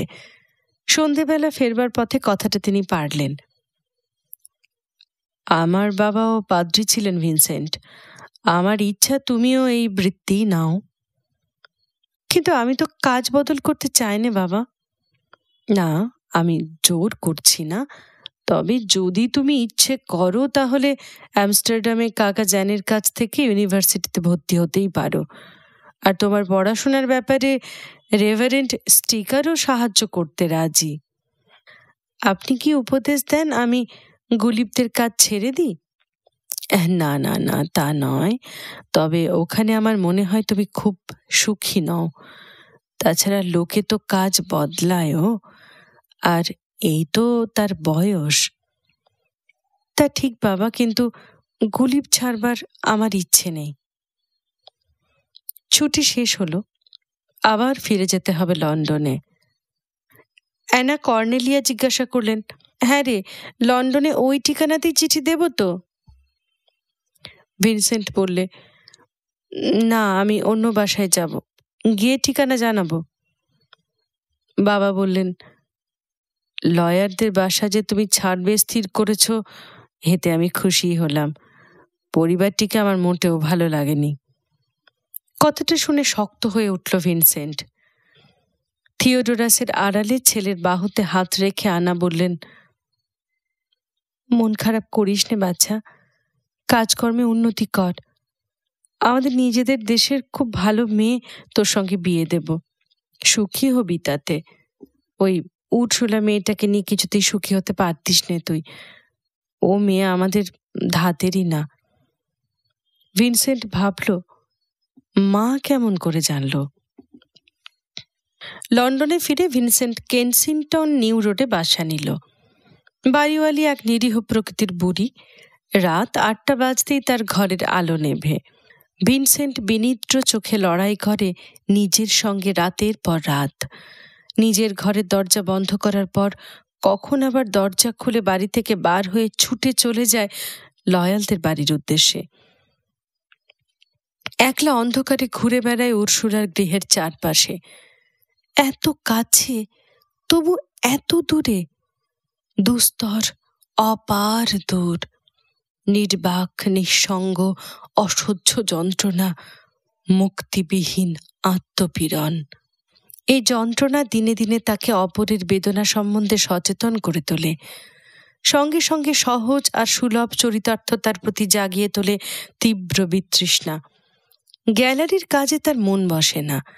কোনো ক্রেতা যদি কোনো সস্তার ছবি সম্বন্ধে তার মত জিজ্ঞাসা করে, সে আর রেখে ঢেকে উত্তর দেয় না। ছবি বিক্রি হোক আর না হোক, যেসব ছবির মধ্যে শিল্পীর অন্তর্বেদনা পরিস্ফুট, কেবল সেই সব ছবিই তাকে কিছুটা তৃপ্তি দেয়। অক্টোবর মাসে একদিন দোকানে এক মহিলার পদক্ষেপ হলো। ভদ্রমহিলার বিরাট পপু, গলায় উঁচু লেসের কলার, গায়ে ঝকমকে পোশাক, মাথায় রঙিন পালক গোজা ভেলভেটের কোট। শহরে তার নতুন বাড়ি উঠেছে, ঘর সাজাবার জন্য ছবি সওদা করতে এসেছেন। তার ভার পড়ল ভিনসেন্টের ওপর। মহিলাটি বললেন, দামের জন্য ভেবো না, তোমার দোকানে সবচেয়ে সেরা যে মাল আছে দেখাও আমাকে। এই ধরো আমার বসবার ঘরের প্ল্যান, 50 ফুট লম্বা, 2 দিকে 2 দেওয়াল, একটা দেওয়ালের মাঝখানে এই দেখো জানলা। সমস্ত বিকেলটা ভিনসেন্ট অপব্যয় করল ভদ্রমহিলাকে কয়েকটি ভালো ছবির প্রিন্ট বিক্রি করবার চেষ্টায়। রেমব্রা, টার্নার কারো ও ডবিনির ছবি, এসব যা সত্যিকারের ভালো শিল্প তাকে চোখের পলকে বর্জন করা, আর যা শিল্প হিসেবে নিতান্ত সস্তা আর নোংরা তা পছন্দ করবার অদ্ভুত ক্ষমতা মহিলাটির। যত সময় কাটে তার আচারে ব্যবহারে রুচিতে হঠাৎ উঠতি মধ্যবিত্তের স্থূল বিকৃতি বিষাক্ত করে ভিনসেন্টের মন। শেষ পর্যন্ত পছন্দ শেষ হলো। গর্বিত আত্মপ্রসাদে মহিলা বললেন, আহ, চমৎকার ছবিগুলো কিন্তু বেছেছি, কি বলো? ভিনসেন্ট বললেন, হ্যাঁ, নিশ্চয়ই। তবে কি না এত কষ্ট না করে চোখ বুজে যদি কখনো ছবি তুলে নিতেন, এর চেয়ে মন্দ হতো না। সারা দিয়ে দাঁড়িয়ে উঠল মহিলা। সযত্ন উন্নীত বুক থেকে কপাল পর্যন্ত টকটকে লাল হয়ে উঠল। কি বললে? কথা বলতে জানো না ভদ্রমহিলার সঙ্গে? গেঁয়ো ভূত কোথাকার! সক্রোধে তিনি ঘর থেকে বার হয়ে গেলেন। প্রচণ্ড মাথা নাড়ার সঙ্গে টুপির নীল পালক কাঁপতে লাগল। মিস্টার ওবাক ফেটে পড়লেন বিস্মিত বিরক্তিতে। মাই ডিয়ার ভিনসেন্ট, তোমার হয়েছে কি? এত বড় খদ্দেরকে তুমি অপমান করে তাড়িয়ে দিলে। সারা সপ্তাহের সবচেয়ে মোটা বিক্রিটাই মাটি। এর জবাবদিহি করবে কে? আমি করব, ভিনসেন্ট বললে। তার আগে আমার একটি কথা শুধু জবাব দিন। মূর্খ লোককে যাচ্ছে তাই ছবি গুছিয়ে কি আপনার সারাটা জীবন কাটবে? ছবির এক বিন্দু জ্ঞান নেই যাদের, তাদের খোসামত করতে হবে দিনের পর দিন, কেননা তারা পয়সার মালিক। আর যারা সত্যি ছবি বোঝে, ভালোবাসে শিল্পকলাকে, তারা শুধু মুখ শুকিয়ে দূর থেকে ফিরে যায়, কেননা তারা গরিব। একটা প্রিন্ট কেনবার ক্ষমতাও তাদের নেই। দোকানদার হতে পারি, কিন্তু মানুষও তো আমি, সহ্যের সীমাও তো আছে। একটু চুপ করে থেকে মিস্টার ওবাক বললেন, এদিকে সোশ্যালিজম আওড়াচ্ছ তুমি? এমনি করলে আমার পোষাবে না ভাই। আমি বরং খোলাখুলি তোমার কাকাকে লিখি। বড়দিনের সপ্তাহখানেক বাকি। লয়ারের বাড়ির সামনে জানলার ধারে মস্ত একটা ক্রিসমাস গাছ সাজানো রয়েছে। দিন দুই পরে রাত্রিবেলা ভিনসেন্ট দূর থেকে দেখলে বাড়ি ভর্তি আলো, সামনের খোলা দরজা দিয়ে লোকজনের আসা যাওয়া। কানে এলো হাসির কলোচ্ছ্বাস। লয়ালরা বড়দিনের পার্টি দিচ্ছে। ভিনসেন্ট দৌড়লো বাড়িতে। তাড়াতাড়ি মুখ ধুয়ে দাড়ি কামিয়ে ফর্সা পোশাক পরে আবার দৌড়লো। যাব আজ ওদের বাড়িতে। আজ তো শুভ দিন, এই দিনটা আমার বিস্মরণের। ক্ষতি কি আজ ওখানে গেলে? পরিচিত সিঁড়ি বেয়ে আবার সে উঠল, ধাক্কা দিল দরজায়। কান পেতে শুনল পরিচিত পদশব্দ, পরিচিত কণ্ঠ। এবার দরজা খুলবে। খুলল দরজা। ঘরের আলো এসে পড়ল তার মুখে। সামনে উর্সুলা। সবুজ রঙের অস্পষ্ট একটি পোশাক তার পরনে। অনাবৃত দুটি বাহু। রূপের আঘাতে চোখ ধাঁধিয়ে গেল ভিনসেন্টের। অস্ফুট গলায় সে উচ্চারণ করল, উর্সুলা। উর্সুলার মুখে কি ভাবোদ্রেক! সেদিন বাগানে তার মুখে যে রূঢ় ঘৃণা ভরা ভাব ফুটে উঠেছিল, এ তারই প্রতিচ্ছবি। চলে যান, চলে যান বলছি। দরজা বন্ধ হয়ে গেল মুখের ওপর। পরদিন আবার জাহাজে চাপল ভিনসেন্ট। হল্যান্ডেই সে ফিরে যাবে। ক্রিসমাসের সময় গুলিপের গ্যালারিতে খরিদ্দারের সবচেয়ে ভিড়। মিস্টার ওবাক ভিনসেন্টের কাকাকে না লিখে পারলেন না যে তার ভাইপো ছুটির অনুমতিটুকু পর্যন্ত চায়নি। না বলে কয়ে কাজ ছেড়ে চলে গেছে। খুড়ো ঠিক করলেন ওকে প্যারিসের গ্যালারিতে নিযুক্ত করবেন। ভিনসেন্ট সরাসরি ঘোষণা করল আর্টের ব্যবসায় তার ইতি। খুব আঘাত পেলেন কাকা, মর্মাহত হলেন। বললেন তার যথেষ্ট শিক্ষা হয়েছে, ভাইপোর ভবিষ্যৎ নিয়ে আর তিনি মাথা ঘামাবেন না কখনো। ডাউবিকটে একটা ছোট্ট বইয়ের দোকানে সামান্য কেরানির কাজ জুটল। যান্ত্রিক কাজ, নিরালম্ব জীবন। একদিন শনিবার রাত্রে ভিনসেন্ট ডাউরেকট থেকে ট্রেনে উঠে উডেনবকে পৌঁছল। সেখান থেকে পায়ে হেঁটে জোন্ডেয়ার্ড। অন্ধকার রাতে দিগন্ত বিস্তৃত ঘুমন্ত মাঠ, বাতাসে শস্য সুরভি। হাঁটা পথের দূরে অদূরে মধ্যে মধ্যে কালো কালো পাইন গাছ। বাবার পড়ার ঘরে ঝোলানো ঠিক যেন বড়মারের আঁকা ছবিটার মতো। সারা আকাশ জুড়ে পাতলা মেঘ, তার পিছনে তারার উঁকি। শেষ রাত্রে সে পৌঁছল জুন্ডেয়ার্টের গির্জার কাছাকাছি। পেছনে ফেলে আসা শস্যক্ষেত্রে কোথাও লার্ক পাখিরা ডাক শুরু করেছে। বাবা মা বুঝতে পেরেছেন ছেলের মনে কি বেদনার আক্ষেপ। কয়েক মাস পরে থিওডোরাস বদলি হলেন ইটেন বলে ছোট্ট একটা শহরে। আবার কথা বলার সময় এলো। থিওডোরাস বললেন, ওইসব দোকানদারির কাজ তোমার জন্য নয় ভিনসেন্ট। নিজের মনকে তুমি বুঝে দেখো ঈশ্বরের কাজই তোমার উপযুক্ত কিনা। আমি জানি বাবা, তবে এসব ছেড়ে আমস্টারডামে গিয়ে পড়াশোনা আরম্ভ করো না। তাই হয়তো যাব, তবে কিনা। ভাবনা কিসের? মন স্থির করো ভিনসেন্ট। বুঝিয়ে বলতে পারবো না বাবা, আর কয়েকদিন আমাকে সময় দিন। কাকা জ্যান একদিন ইটেন ঘুরে গেলেন, বললেন, আমস্টারডামে আমার বাড়িতে তোমার জন্য ঘর কিন্তু ঠিক করে রেখেছি ভিনসেন্ট। মা বললেন, রেভারেন্ড স্টিকারও তো লিখেছেন ওর পড়াশোনার সমস্ত ব্যবস্থাই তিনি সেরে রেখেছেন। জানে সে আমস্টারডাম বিশ্ববিদ্যালয় শিক্ষালাভের শ্রেষ্ঠ সুযোগ সে পাবে। সেখানে ভ্যান গগ আর স্টিকার পরিবারে সে পাবে পূর্ণ সমাদর, সাহায্য আর সহানুভূতি। কিন্তু তা হবার নয়। বেদনার অঞ্জলি পূর্ণ হয়নি এখনো। উর্সুলা এখনো অনূঢ়া। ইংরেজি কাগজের বিজ্ঞাপন দেখে দেখে দরখাস্ত পাঠিয়ে ভিনসেন্ট আবার সে দেশে একটা চাকরি জোগাড় করল। সমুদ্রের ধারে নিউগেট শহর। লন্ডন থেকে ট্রেনে যেতে 4.5 ঘন্টা লাগে। সেই শহরের এক স্কুলে মাস্টারি। লোহা রেলিং ঘেরা মাঠ, তার গায়ে মিস্টার টোকসের স্কুল বাড়ি। 10 থেকে 14 বছর বয়সের মধ্যে 26টি ছাত্র। ভিনসেন্টের কাজ তাদের ফরাসি, জার্মান আর ডাচ ভাষা শেখানো, আর সব সময় তাদের উপর নজর রাখা। বিনিময়ে বিনামূল্যে আহার আর আশ্রয়। মাহিনা 1 পয়সাও না। জনবিরল মন কেমন করা জায়গা এই র্যামসগেট। ভিনসেন্টের মনোভাবের সঙ্গে মিলে গেল এর আবহাওয়া। নিঃসঙ্গতাই তার কাম্য। সে চায় নিমগ্ন থাকতে উর্সুলার ধ্যানে, স্মৃতি বেদনার রোমন্থনে। এখানে আসার পর প্রথম শনিবার দিন রাত থাকতে সে বেরিয়ে পড়ল হাঁটা পথে লন্ডনের উদ্দেশ্যে। সারাদিন প্রচণ্ড গরম। পরন্ত বেলায় সে পৌঁছল ক্যান্টারবেরিতে। গির্জার বাইরে বুড়ো গাছের ছায়ায় বসে কিছুটা বিশ্রাম করে আবার সে চলল। থামল গভীর রাতে একটা দিঘির ধারে। সেখানে গাছের গুঁড়িতে হেলান দিয়ে রাত 4টে পর্যন্ত ঘুমল।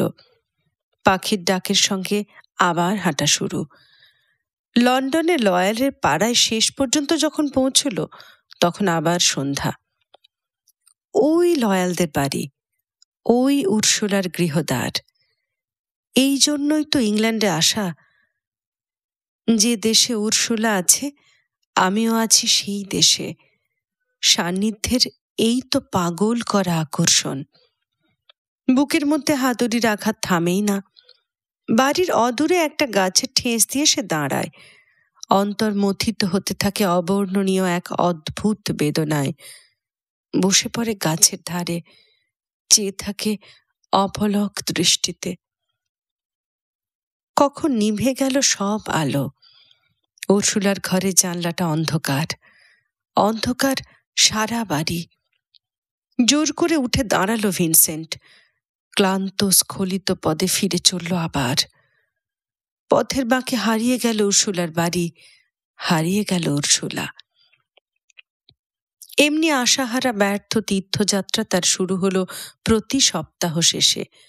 কখনো বা শুক্রবার, শনিবার 2 দিন সে হাঁটে শুধু রবিবার সকালে উর্সুলার বাড়ির কাছে পৌঁছাবার জন্য।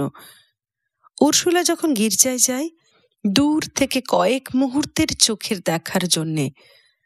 শীত এলো, তবু বিরাম নেই। পাথেয় নেই, খাদ্য নেই, আশ্রয় নেই, তবু বিরামও নেই। প্রতি সোমবার সকালে যখন র্যামসগেটে ফিরে আসে, তখন প্রায় মুমূর্ষ অবস্থা। কয়েক মাস পরে ভিনসেন্ট কাজ পেল ওয়াইলওয়ার্থে মিস্টার জোনসের মেথডিস্ট স্কুলে। এই কাজটা একটু ভালো। মিস্টার জোন্স মস্ত একটা এলাকার ধর্মযাজক। ভিনসেন্ট শিক্ষক হিসেবেই বহাল হলো, কিন্তু তিনি তাকে গ্রাম্য পাদ্রিতে রূপান্তরিত করে ফেললেন। উর্সুলার বিয়ের দিন যে ঘনিয়ে আসছে তা ভাবতেই পারে না ভিনসেন্ট। তার প্রণয়ের যে প্রতিদ্বন্দ্বী সত্যি আছে তা তার কল্পনারও বাইরে। সে কল্পনা করে উর্সুলা যে তাকে বিমুখ করেছে তার কারণ তার নিজেরই কোনো অচরিতার্থতা। কিন্তু সামান্য দোকানদারি সে ছেড়েছে, বরণ করতে চলেছে জনসাধারণের সেবাব্রত। এবার কি উর্সুলা বরণ করবে না তাকে? স্বপ্ন দেখে, দিন আসছে। মিস্টার জোনসের ছাত্ররা দরিদ্র, তারা অনেকে আসে লন্ডন থেকে। ধর্মযাজক তাকে ছাত্রদের বাড়ি বাড়ি পাঠান ছাত্রদের অভিভাবকদের কাছ থেকে মাহিনা আদায় করবার জন্যে।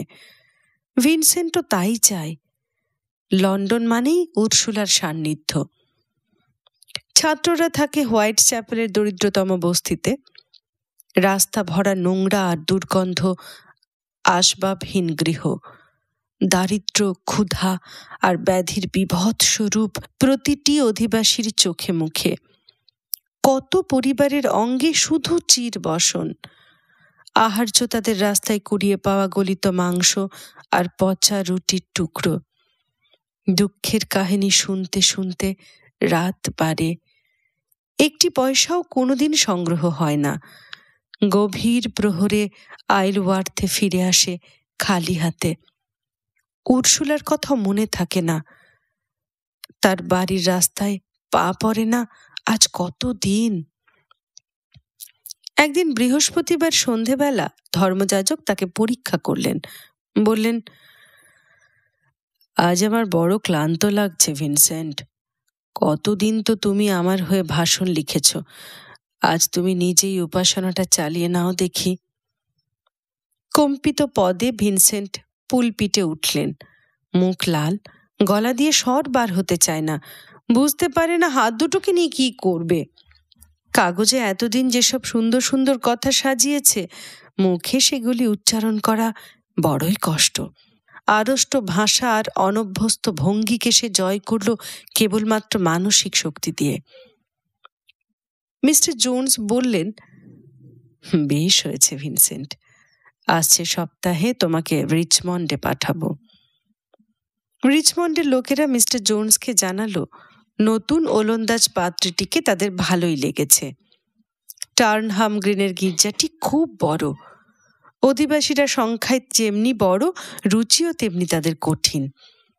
মিস্টার জোনস ভিনসেন্টকে সেখানে পাঠিয়ে পরখ করলেন। সেখানকার প্রার্থনাকারীদের যদি সে প্রীত করতে পারে, কোনো পুলপিটে সে আর আটকাবে না।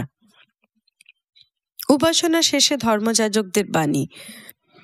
ভিনসেন্ট 119 শ্লোকটির উপর ব্যাখ্যা শুরু করল। শ্লোকটির বাক্যগুলি এইরূপ: পৃথিবীতে আমি অপরিচিত আগন্তুক, তোমার যা নির্দেশ তা তুমি গোপন রেখো না আমার কাছে।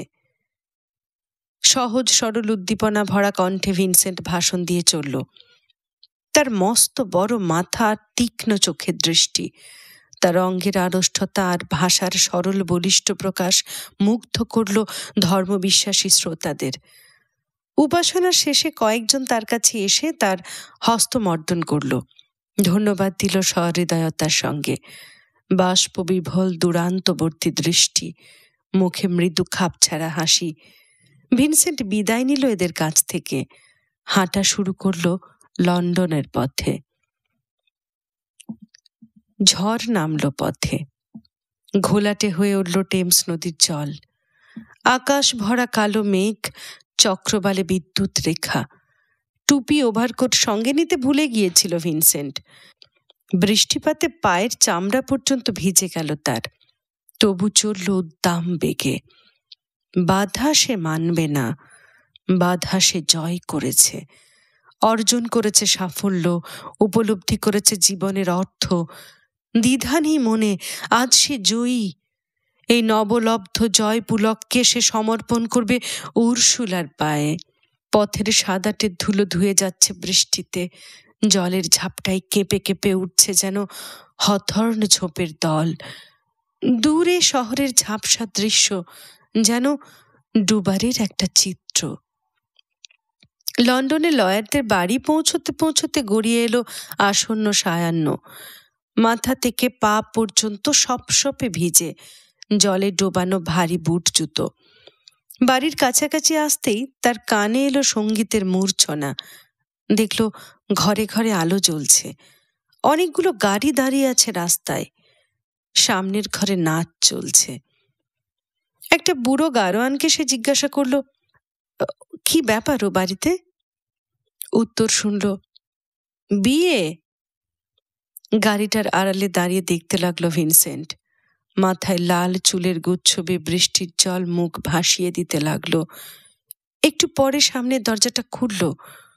উর্সুলা আর তার পাশে দাঁড়িয়ে একটি ছিপছিপে চেহারার যুবক।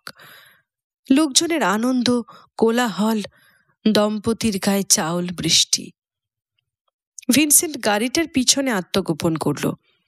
গাড়িতে উঠল উর্সুলা আর তার স্বামী। গারোয়ান চাবুক মারল ঘোড়ার পিঠে। গাড়িটা চলতে শুরু করলো আস্তে আস্তে। গাড়ির পিছনে কয়েক পা দৌড়ে ভিনসেন্ট জানলা দিয়ে দেখল আলিঙ্গনে আবদ্ধ চুম্বনরত দম্পতি। স্তব্ধ হয়ে দাঁড়ালো সে। গাড়িটা মিলিয়ে গেল পথের বাঁকে, বর্ষণ ধূসর সায়াহ্ন অন্ধকারে।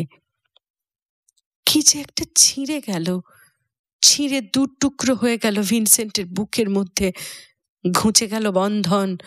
মুহূর্তে হলো চরম মোহমুক্তি, আচম্বিত পরিত্রাণ। অক্লান্ত বর্ষণের মধ্যে ক্লান্ত পদক্ষেপে সে ফিরে গেল আইলওয়ার্থে। তারপর ইংল্যান্ড ছেড়ে চলে গেল চিরদিনের মতো।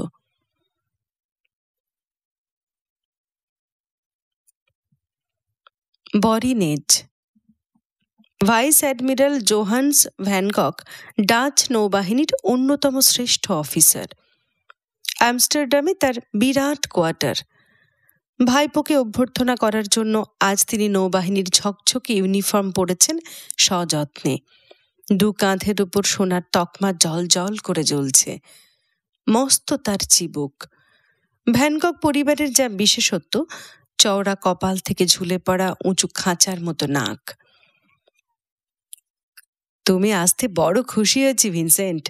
বুঝতেই তো পারছো, ছেলে মেয়ের বিয়ের পর থেকে আমার বাড়ি একেবারে ফাঁকা হয়ে গিয়েছে। ভিনসেন্টকে সঙ্গে নিয়ে চওড়া সিঁড়ি বেয়ে উঠে তিনি ওপরের একটা প্রশস্ত ঘরে ঢুকলেন।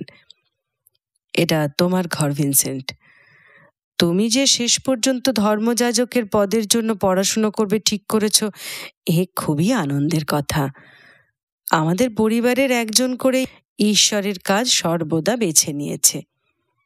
ভিনসেন্ট বললে, আমি ভেবেছি কাকা, আমি ধর্মপ্রচারক হব। যত শীঘ্র সম্ভব কাজে লেগে যাবারই চেষ্টা করব। বলো কি, প্রচারক? সে তো অশিক্ষিতের কাজ। বোকা লোকের কাছে তারা গেঁয়ো ভাষায় ধর্মের বুলি আওড়ায়। তোমাকে গ্র্যাজুয়েট হতে হবে, সেই না হবে আমাদের পরিবারের উপযুক্ত কাজ। তবেই না ভবিষ্যতে উন্নতি করতে পারবে।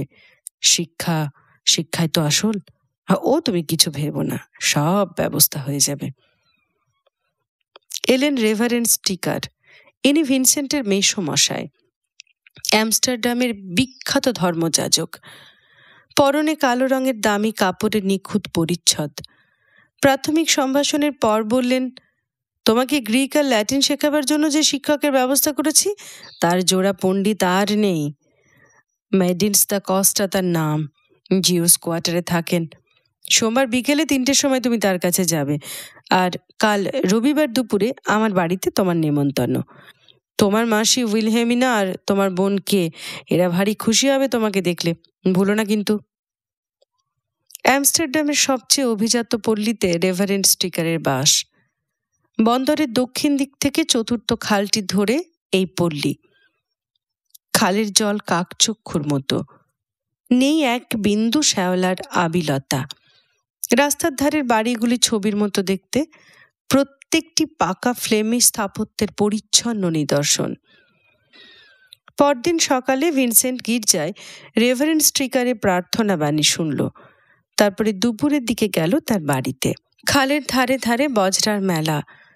কত পরিবার এইসব বজরার বাসিন্দা। মাছ তুলে বাঁধা আড়াআড়ি দড়ি, তাতে কাপড় শুকোচ্ছে। মেয়ে পুরুষ কাজ করছে, বাচ্চারা খেলা করছে পাটাতনের ওপর। খালের মাঝখান দিয়ে কত ছোট ছোট নৌকো চলেছে উজান স্রোত ঠেলে। মাসি উইলহেমিনা সাদরে আহ্বান করলেন ভিনসেন্টকে। নিয়ে গেলেন সোজা খাবার ঘরে। ঘন বার্নিশ করা দেওয়াল। একটি দেওয়ালে ক্যালভিনের মস্ত একটি ছবি, নিচে সেলফের উপর রূপোর একটি ক্রস।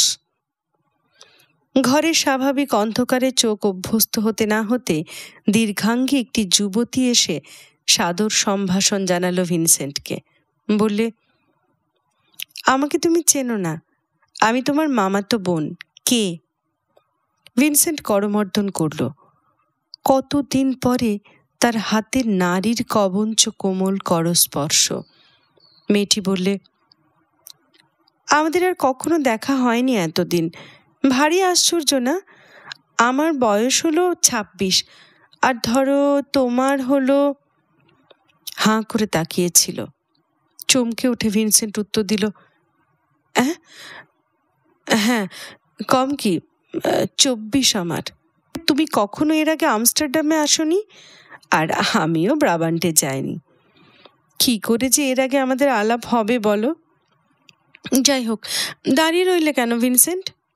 আড়ষ্ট হয়ে একটা কাঠের চেয়ারে সে বসল। একটু ঢোক গিলে আস্তে আস্তে বললে, মা প্রায়ই বলতেন তোমার কথা। আসনি কেন ব্রাবান্টে? এলে নিশ্চয়ই ভালো লাগতো। আমি জানি, আনামাসি কবার চিঠি লিখেছেন আমাকে যাবার জন্য। এবার একবার যাবই। কথোপকথনে ভিনসেন্টের মন নেই। তৃষার্ত আকুলতায় সে সমস্ত চৈতন্য ভরে পান করছে কের রূপামৃত। ডাচ মেয়ের শক্ত সুপুষ্ট চেহারা কের, কিন্তু কোন নিপুণ ভাস্কর্য যেন তার প্রতি অঙ্গে এনেছে পেলব কমনীয়তা। চুলে তার লালের সঙ্গে সোনালির খেলা, অগ্নিশিখার সঙ্গে স্বর্ণরেখা, দেহের শুভ্রতার সঙ্গে মুখের রক্তিমাভার সংমিশ্রণ শ্রেষ্ঠ শিল্পীর রং তুলিকে হার মানায়। গভীর নীল চোখ, তাতে প্রতি মুহূর্তের খুশির ঝিলিক, আরক্ত স্ফুট ওষ্ঠে আমন্ত্রণের ইশারা। বাক্যহারা ভিনসেন্টকে সে বললে, কি ভাবছ? ভিনসেন্ট বললে, ভাবছি তোমাকে আঁকতে পারলে রেমব্রান্ট কত খুশি হতো। হেসে উঠল কে, সুস্পষ্ট উচ্চারিত হাসি, সুপক্ক ফলের মতো। বললে, রেমব্রান্ট? ইস, সে তো কেবল কুৎসিত বুড়িদের ছবি আঁকতো। আমি বুঝি তাই? ভুল তোমার, ভিনসেন্ট বললে। রেমব্রান্ট বুড়ি আঁকতো ঠিক, কিন্তু তারা সব পরমা সুন্দরী বুড়ি। তারা গরিব দুঃখী হয়তো, কিন্তু দুঃখের দহনে পবিত্র তাদের আত্মা। শিল্পীর চোখে তাদের রূপের তুলনা ছিল না। এই প্রথমবার কে ভালো করে ভিনসেন্টকে দেখল। প্রথমে আলগোছে চোখে পড়েছিল ঝাঁকড়া লাল চুল ভরা তার মস্ত মাথাটা। এবার ভালো করে লক্ষ্য করল তার গভীর চোখের জ্বালাময় দৃষ্টি। প্রায় চুপি চুপি বলল, মাফ করো, বুঝেছি তোমার কথা। দুঃখ শোকে জর্জরিত এই সমস্ত বুড়িদের মুখের অসংখ্য বলিরেখার দিকে তাকিয়ে তাকিয়ে রেমব্রান্ট বঞ্চিত জীবনের অন্তর্নিহিত সৌন্দর্যকে খুঁজে পেত, তাই না? দরজার কাছ থেকে মুখ বাড়িয়ে রেভারেন্ড স্ট্রিকার বললেন, কি ছেলেমেয়েরা, কি এত গল্প হচ্ছে তোমাদের? হাসতে হাসতে কে বললে, খুব আলাপ জমিয়েছি আমরা, ভাইটি খুব মজার, আগে তো জানতামই না। প্রসন্ন মুখ, ছিপছিপে চেহারা সুপুরুষ এক যুবক ঘরে প্রবেশ করল। কে উঠে দাঁড়িয়ে সাগ্রহে চুম্বন করল তাকে। বললে, ভিনসেন্ট, এ আমার স্বামী মিনহারেস। এক ছুটে বাইরে গিয়ে কে কোলে করে নিয়ে এলো তার ছেলেটিকে, 2 বছরের একটি ফুটফুটে বাচ্চা। মিনহার 2 হাত দিয়ে তাদের দুজনকে জড়িয়ে আদর করে দিল। খাবার টেবিলে ভিনসেন্টের সামনাসামনি বসল কে। একধারে তার স্বামী, অপর ধারে শিশুপুত্রটি। স্বামীকে পাশে পেয়ে কৌতূহলের তার আর অন্ত নেই। চোখ দুটি নাচছে, গাল দুটি আরক্তিম। ভিনসেন্টের কথা তার আর মনেই নেই। তাদের এই উচ্ছ্বলিত ভালোবাসার ঢেউ ভিনসেন্টকে স্পর্শ করল। অন্তরের কোনো গোপন উৎস মুখ থেকে উর্সুলার জন্য বেদনাটা আবার নতুন করে ঝরতে লাগলো। সামনে এই হাসি মুখ আর খুশি প্রাণ স্বামী স্ত্রী আর শিশু, পারিবারিক প্রেম বন্ধনের এই মধুর চিত্র। চকিতে মনে পড়ল এমনি ভালোবাসার জন্য গত কয়েক মাস ধরে তার সারা প্রাণ শুষ্ক তৃষিত হয়ে রয়েছে। এই তৃষ্ণা কিছুতে ভোলার নয়। প্রত্যেক দিন ভোরবেলা সূর্যোদয়ের পূর্বে ভিনসেন্ট ঘুম থেকে উঠে বাইবেল পড়তে বসে। আকাশে আলো যখন ফুটে ওঠে, সে কিছুক্ষণের জন্য জানলার ধারে গিয়ে দাঁড়ায়। সামনে বন্দরের ইয়ার্ড, শ্রমিকরা ছায়ার মতো গেটের মধ্যে ঢোকে। দূরে জুইডারজিতে ছোট বড় জাহাজে নৌকার পাল ওঠে। শুরু হয় দিনের কর্মব্যাকুলতা। ভিনসেন্ট এক টুকরো রুটি আর এক গ্লাস বিয়ারে প্রাতরা সেরে নেয়। তারপর শুরু হয় ল্যাটিন আর গ্রিক নিয়ে নিরবচ্ছিন্ন 7 ঘন্টার সাধনা। দ্বীপ্রহর পর্যন্ত সে এক নাগারে পড়ে চলে। মাথা ঝিমঝিম করতে থাকে। তারপর সময় আসে মেসিন্ট দা কস্টার কাছে যাওয়ার। শিক্ষকটিকে দেখে ভিনসেন্টের রুই প্যারেজের আঁকা খ্রিস্টানুসরণ ছবিটির কথা মনে পড়ে। গর্তে ঢোকা গভীর চোখে উধাও দৃষ্টি, রেখাঙ্কিত শীর্ণ মুখে নিরাসক্ত নির্লিপ্তি। 7 ঘন্টা ধরে গ্রিক আর ল্যাতিন ইতিহাস আর ব্যাকরণ পড়ার পর শিক্ষকের সঙ্গে মাঝে মাঝে অন্য বিষয়ে কথাবার্তা বলতে ভিনসেন্টের ভালো লাগে। বিশেষ করে ছবির কথা, শিল্পী আর শিল্পর কথা। কিন্তু নষ্ট করার মতো সময় কই? শিক্ষকের মোটা বেতন যে যোগাচ্ছেন রেভারেন্ড স্টিকার। মেন্ডিস দা কস্টার বোঝেন, তাই তিনি প্রায়ই পড়াশোনা শেষ হবার পর ভিনসেন্টকে শহরে পৌঁছে দিতে বার হন। তখন হাঁটতে হাঁটতে নানা গল্প হয়। একদিন তিনি ভিনসেন্টকে নিয়ে চললেন শহরতলির এক নতুন অঞ্চল দিয়ে। ভন্ডেল পার্ক থেকে রেল স্টেশন পর্যন্ত এই রাস্তাটা ভিনসেন্টের অচেনা। মাঝে মাঝে বহু ছোট ছোট খাল, অনেক কলকারখানা আর অসংখ্য শ্রমিক গৃহ, ভিড়ের শেষ নেই। ভিনসেন্ট বললে, এরকম একটা এলাকার পাদ্রী হতে পারলে চমৎকার হয়। পাইপে তামাক ভরতে ভরতে মেন্ডিস উত্তর দিলেন, ঠিক বলেছ। আর ঈশ্বরের প্রয়োজন শহরের লোকেদের চাইতে এদের অনেক বেশি। এ কথার মানে মিনহার? সামনেই একটা পুল। পুলের উপর উঠে দুধারে শীর্ণ হাত বাড়িয়ে মেন্ডিস বললেন, এই সব শ্রমিক, জীবন এদের সুখের নয়, হাড় ভাঙা খাটুনি। তবু আজ যদি কাজ না জোটে তাহলে কাল আর আহার জুটবে না। রোগ হলে সামান্য চিকিৎসার সম্বলটুকুও তাদের নেই। শিয়রে দুর্ভিক্ষ নিয়ে ওদের জীবন কাটে। জীবনে ওরা ঠকেছে, ঈশ্বর ছাড়া ওরা সান্ত্বনা কোথায় পাবে? আর শহরের লোকেরা, তারা তো এমনি গরিব নয়, তাদের স্বাচ্ছন্দ্য আছে, সঞ্চয় আছে। তাদের ভাবনা কি? তাদের কল্পনায় ঈশ্বর দিব্যি গোলগাল পাকা বুড়ো বনেদি ভদ্রলোকটি। সেদিন রাত্রিবেলা টেবিলের উপর গ্রিক বই খোলা রেখে অনেকক্ষণ সামনে দেওয়ালের দিকে চুপ করে তাকিয়ে রইল ভিনসেন্ট। মনে তার ভেসে উঠতে লাগলো লন্ডনের শ্রমিক বস্তি, সেখানকার অধিবাসীদের দুরন্ত দারিদ্র্য আর হতাশা। মনে পড়ল তার কল্পনা ছিল সে প্রচারক হবে, এইসব ভাগ্যাহতদের সেবায় নিজেকে উৎসর্গ করবে। এই মুহূর্তের কল্পনায় ভেসে উঠল রেভারেন্ড স্টিকারের গির্জাটা। ওখানে যারা যায় উপাসনায় তারা শিক্ষিত, সম্ভ্রান্ত, সচ্ছল, ভরপুর জীবনের অনায়াস তাদের ভাগ্য। কাকা স্টিকারের বাণীতে মাধুর্য আছে, আছে অনেক সান্ত্বনার আশ্বাস, কিন্তু তার শ্রোতাদের মধ্যে সান্ত্বনার প্রকৃত পিয়াসী কজন? 6 মাস হলো সে আমস্টারডামে এসেছে। যে শিক্ষায় তার স্বাভাবিক ব্যুৎপত্তি নেই তাকে সে জয় করতে চাইছে হাড় ভাঙা পরিশ্রম দিয়ে। বইপত্র খুলে বসল। মধ্যরাত্রেও আলো জ্বলছে। জ্যান কাকা দরজার ঠেলে ঢুকলেন। এখনো জেগে আছো ভিনসেন্ট? এদিকে রোজ ভোর 4টের সময় তুমি দিন শুরু করো। ক ঘন্টা পড়ো তুমি? ঠিক নেই কাকা, কোনোদিন 18, কোনোদিন 20। কি সর্বনাশ! 20? কিন্তু এত পড়ার তোমার কি দরকার? কি করি বলুন, পড়াটা তো সারতে হবে। তা হোক, শরীর এত সইবে না, এক্ষুনি শুয়ে পড়ো। এতটা রাত আর কোনোদিন জেগো না। বইপত্র সরিয়ে বিছানায় গা এলিয়ে দিল ভিনসেন্ট। ঘুম আসে না, বিশ্রাম চায় না, সুখ চায় না, শুধু এই অসম্ভব পড়াটা সারতে চায়। গ্রিক আর ল্যাটিন, অঙ্ক আর গ্রামার, এদের পরীক্ষা সাগর পার হতে চায়, যাতে করে ধর্মযাজকদের যোগ্যতা অর্জিত হতে পারে, ঈশ্বরের কাছে জীবনকে লিপ্ত করার সুযোগ মিলতে পারে। 1 বৎসর কাটল, আবার মে মাস। ভিনসেন্ট হার মানল। এ লেখাপড়া তার হবে না, পাণ্ডিত্য অর্জন তার জন্য নয়। বৃথা তার এতদিনের পরিশ্রম।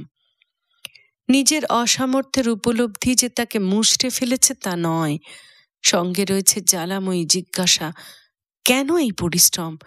সে কি চায় রেভারেন্ড স্ট্রিকারের মতো সম্ভ্রান্ত ধর্মযাজক হতে? কোথায় তার আদর্শ? কোথায় তার সেবার স্বপ্ন সম্ভাবনা? পড়াশোনা শেষ করতে আরো 5 বছর বাকি।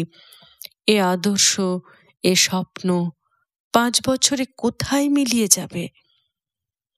একদিন সন্ধ্যাবেলা পড়াশোনা শেষ করার পর সে শিক্ষককে বললে, মিনহার ডা কস্টা, একটু বেড়াতে বার হবেন আমার সঙ্গে?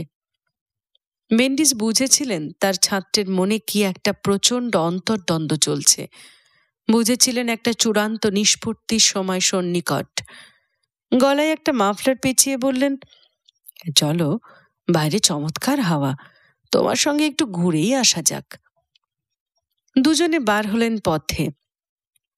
যেতে যেতে পাশে পড়ল সেই ইহুদি ধর্মমণ্ডলটি, যেখানে 3 শতাব্দী আগে ধর্মদ্রোহী বলে ঘোষিত হয়েছিলেন স্পিনোজা। আর একটু এগোতে রেমব্রান্টের পুরনো গৃহ। বাড়িটার পাশ দিয়ে যেতে যেতে নিতান্ত সহজ গলায় মেন্ডিস বললেন, দেখো, লোকটা কিভাবে মরল শেষ পর্যন্ত, সমস্ত দারিদ্র্য আর অসম্মান মাথায় নিয়ে। চমকে তার মুখের দিকে তাকালো ভিনসেন্ট। মেন্ডিসের কথাবার্তার ধরনই এমনই। সহজ কথার আড়ালে গভীর একটি তত্ত্ব কোথায় যেন লুকিয়ে থাকে। নিবিড় অনুভূতি আর অন্তর্দৃষ্টির স্রোত মুখ থেকে যেন তার কথাগুলি উচ্চারিত হয়। আস্তে আস্তে ভিনসেন্ট উত্তর দিলে, তাতে তার দুঃখ ছিল না মিনাহার। ঠিক বলেছ, রেমব্রান্টের মৃত্যু সুখের মৃত্যু। যা চেয়েছিল তা লোকটা পেয়েছিল। আত্মবিকাশের পথে কোনো বাধা মানেনি। সারা জীবন তার যা অবদান, তার দাম যে কি তাও বুঝেছিল ঠিকই। এই তো সাফল্য, নয় কি? কিন্তু এমনি বোঝার মূল্য কি মিনহার? এও তো হতে পারত যে শেষ পর্যন্ত তার ভাগ্যে পৃথিবীর অবহেলাটাই সত্যি হয়ে উঠল। বইই যেত তাতে তার। দেখো ভিনসেন্ট, রেমব্রান্টের কাজ ছিল ছবি আঁকা। তার আঁকা ভালোই হোক আর খারাপই হোক, কিছুই তার এসে যায়নি। আঁকতে পারার মধ্যেই ছিল তার জীবনের সার্থকতা। শিল্পের একমাত্র দাম হচ্ছে এই যে এর মধ্যে দিয়েই শিল্পী আত্মপ্রকাশ করতে পারে। রেমব্রান্টের জীবন এই আঁকার মধ্যে প্রকাশিত হয়েছিল, পরিপূর্ণ হয়েছিল। কালের হাতে তার ছবির কানাকড়ি দামও যদি না মিলত, তাতেই বা কি এসে যেত তার? ছবি না এঁকে আমস্টারডামের সবচেয়ে ধনী ব্যবসাদার যদি সে হতো, তাতেই কি তার জীবনের উত্তর সে পেত? ঠিক মিনাহার। মেন্ডিস আগের কথার জের টেনে বলে চললেন, আজ যে রেমব্রান্টের শিল্প সারা বিশ্বের আনন্দের খোরাক, এটা নিতান্ত অতিরিক্ত।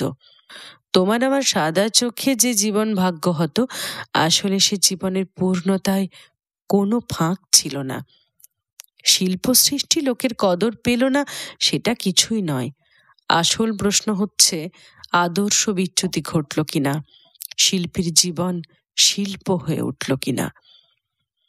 একটু স্তব্ধতার পর ভিনসেন্ট প্রশ্ন করলে, কিন্তু একজন যুবকের কথা ধরুন মিনহার, সে কি করে জীবনের আদর্শকে বেছে নেবে যদি ভুল করে?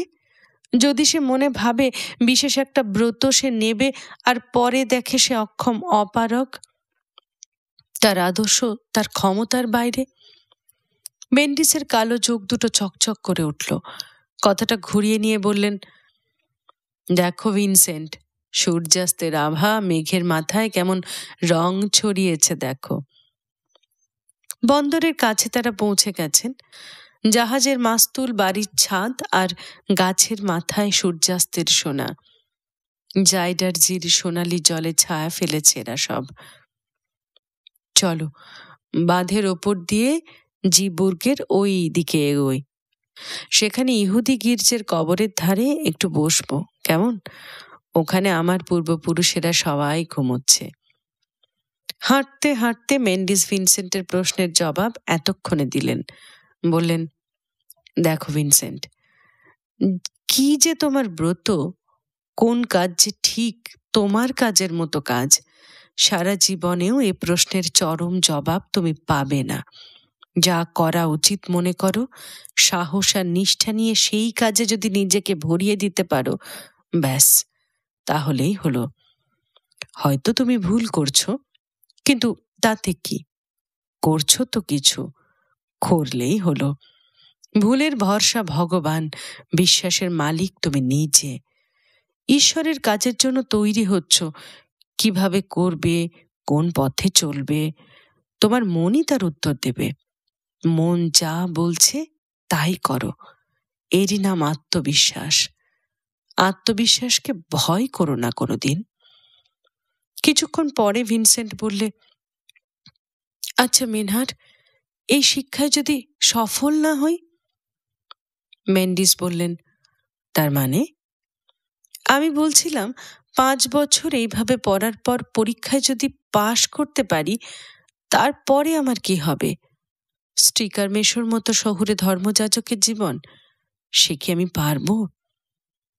কবরস্থান সামনেই, সারি সারি অনাড়ম্বর সমাধি, কতকগুলি ঘাসে ঢাকা, কতকগুলির উপর হিব্রু ভাষায় লেখা চৌকো পাথরের ফলক। একটা কোন ডাকস্টা পরিবারের জন্য নির্দিষ্ট রাখা আছে, সেখানে একটি বেঞ্চি পাতা। দুজনে বেঞ্চিতে বসল, নিঃশব্দ, নির্জন, সায়াহ্ন। কবরগুলির দিকে তাকিয়ে মেন্ডিস বললেন, পৃথিবীতে প্রত্যেক মানুষই তার একটা নিজস্ব বৈশিষ্ট্য নিয়ে আসে। যে কাজই সে করুক না কেন, এই বৈশিষ্ট্যই, এই চরিত্র গুণ থেকে যদি সে ভ্রষ্ট না হয়, তাহলে তার জীবন ব্যর্থ হতে পারে না। যদি তুমি আর্টের ব্যবসাতেই লেগে থাকতে, তাহলে তোমার এই চরিত্রগুণ তোমাকে ভালো ব্যবসায়ী করেই গড়ে তুলতে পারত। শিক্ষক হয়েছিলে, তাতেই বাকি। নিজেকে প্রকাশ যদি সত্যি করে করতে চাও, যাই করো না কেন তার মধ্যে দিয়েই পারবে। কিন্তু যদি আমস্টারডামে না থাকি, পেশাদার ধর্মযাজক হবার মনোবৃত্তি যদি আমার না থাকে, না থাকুক, সেবাব্রতী হতে পারো, দোকানদার হতে পারো, ব্রাবান্টের চাষি হতে পারো। তোমার আসল হওয়াটা তাতে আটকাচ্ছে কোথায়? সৎ লোক, সার্থক লোক হবার গুণ তোমার মধ্যে আছে ভিনসেন্ট, এ আমি দেখেছি। জীবনে অনেকবার মনে হবে ব্যর্থ হলে, হেরে গেলে, ভুল পথে বুঝি চলেছ, কিন্তু তা নয়। যে পথই তোমার হোক, সার্থকতার আসল পরিচয় সেই পথেই তুমি পাবে। পরের দিন সন্ধ্যাবেলা। 24 ঘন্টা ধরে ভিনসেন্ট একটি কথাই শুধু ভেবেছে, ঈশ্বরের কাজ করবে, এই ছিল অভিলাষ। যারা দুঃখী, যারা অবনত, তাদের সঙ্গে মিলবে, এই ছিল ব্রত। কবে? আরো 5 বছর পরে? জীবনের 5টি বছর পণ্ডিতি পেশার পুষ্টি সাধনের চেষ্টার অবশেষে, না অবিলম্বে? এখন যদি সে পড়াশোনা ছেড়ে দেয়, আত্মীয়দের এত চেষ্টা আর অর্থ ব্যয় ব্যর্থ হবে, চুনকালি দেবে ভ্যান গঘ পরিবারের মুখে। আবার প্রমাণ হবে সে কোনো কাজের নয়। কিন্তু যদি সে ঈশ্বরের প্রকৃত কাজের মধ্যে ঝাঁপিয়ে পড়ে, শুধু উপাসনা সভায় বক্তৃতাই তো ঈশ্বরের কাজ নয়। দুঃখী দুঃখ মোচন, আর্ত রোগার্তের সেবা, শোকার্তদের সান্ত্বনা, দিন দরিদ্রের সাহায্য, বিনা দ্বিধায় বিনা বিলম্বে এই কর্তব্যকে সে যদি বরণ করে নেয়, সে কি কাজের মতো কাজ হবে না? সে কাজের মধ্যে কি সার্থক হবে না তার জীবন? পৃথিবীতে কোন পথ তার পথ, কোথায় তার স্থান, তা সে জানে। আর মেন্ডিস দিয়েছে সাহস। ঈশ্বরের কাজে আত্মোৎসর্গ এই মুহূর্তে শুরু হোক। রাস্তায় রাস্তায় আলো জ্বলল। ভিনসেন্ট তার ব্যাগটা গুছিয়ে কারো কাছে বিদায় না নিয়ে কাকার গৃহ ত্যাগ করল। খ্রিস্টীয় সুসমাচার প্রচারণী সংস্থা বেলজিয়াম সমিতি ব্রুসেলসে একটি নতুন স্কুল খুলেছিলেন। এখানে বিনামূল্যে শিক্ষা দেওয়া হবে। ছাত্রদের শুধু আহার ও বাসের জন্য সামান্য কিছু দক্ষিণা দিতে হবে। এই কমিটির সদস্য ভ্যান ডেন ব্রিঙ্ক, জি ডং এবং পিটারসন, এই তিনজনই ধর্মযাজক। ভিনসেন্ট এই কমিটির সঙ্গে দেখা করে এই স্কুলের ছাত্র হবার সুযোগ পেল। রেভারেন্ড পিটারসন বললেন, 3 মাস এখানে তুমি পড়ো, তারপর তোমাকে প্রচারকের একটা কাজ জোগাড় করে দেওয়া যাবে। রেভারেন্ড ডি জং পিটারসনের দিকে তাকিয়ে বললেন, হ্যাঁ, অবশ্য যদি পরীক্ষায় সফল হতে পারে। রেভারেন্ড ভ্যান ডেন বিঙ্ক উপদেশ দিলেন, এই কথাটি মনে রাখবেন মসিয়ে ভ্যান গগ, যে ভালো সুসমাচার প্রচারক হতে গেলে খুব সুন্দর এবং জনপ্রিয় করে বক্তৃতা দিতে পারা যায়। লোককে আকর্ষণ করতে হবে, আর তা করতে হবে মিষ্টি মধুর বাণী দিয়ে। সাক্ষাৎকার শেষ হবার পর গির্জা থেকে ভিনসেন্টের সঙ্গে বার হয়ে এলেন রেভারেন্ড পিটারসন। তার বাহুতে হাত রেখে বললেন, তোমার নির্বাচনে আমি ভারী খুশি হয়েছি ভিনসেন্ট। সত্যি যদি কাজ করতে চাও, তোমার মতো ছেলের সারা বেলজিয়ামে কাজের অন্ত নেই। ভিনসেন্ট কৃতজ্ঞতায় গলে গেল। উত্তরে কিছু বলবার মতো ভাষা জোগালো না তার মুখে। তার হাতে একটি কার্ড দিয়ে পিটারসন বললেন, এই আমার বাড়ির ঠিকানা। সন্ধেবেলা যেদিন কোনো কাজ থাকবে না, আমার ওখানে এসো, কথা বলবো তোমার সঙ্গে। স্কুলে 3 জন মাত্র ছাত্র ভিনসেন্টকে নিয়ে। শিক্ষকটি বেটেখাটো জীর্ণ শীর্ণ চেহারা, তিরিক্ষে মেজাজের মানুষ, বাংলার 5-এর মতো মুখ, নাম মাস্টার বকমা।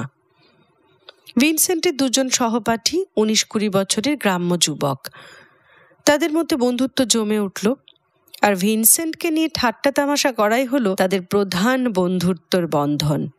কিন্তু সবচেয়ে বিপদ হলো মাস্টার বকমাকে নিয়ে। শিক্ষক চাইতেন তার ছাত্ররা যাতে বেশ ভালো রকমের উপস্থিত বক্তা হয়ে উঠতে পারে। তার নির্দেশ ছিল ছাত্ররা প্রতি রাতে বাড়িতে বসে খুব ভালো একটি বক্তৃতা রচনা করে মোটামুটি মুখস্থ করে নেবে। সকালে ক্লাসে দাঁড়িয়ে কাগজ না দেখে যেন তারা ঠিকভাবে বক্তৃতাটি দিতে পারে। তার অপর 2 জন ছাত্র মিষ্টি মিষ্টি গাল ভরা বাঁধা বুলির বক্তৃতা লিখে মুখস্থ করে সেই বক্তৃতা ক্লাসে শুনিয়ে শিক্ষককে খুশি করতে লাগলো। ভিনসেন্টও রাত্রি জেগে এমনি ধর্মোপদেশ লিখতে লাগলো। অন্তরের সমস্ত ভাবনার বেদনা দিয়ে সে রচনা করতে লাগলো এক একটি বাক্য। কিন্তু যে বাণীকে প্রাণের সমস্ত অনুভূতি দিয়ে সে গেঁথেছে, তাকে মুখস্থ করে নিয়ে সহজভাবে বক্তৃতার মধ্যে দিয়ে প্রকাশ করা তার পক্ষে অসাধ্য। বকমা বকাবকি করতে শুরু করলেন।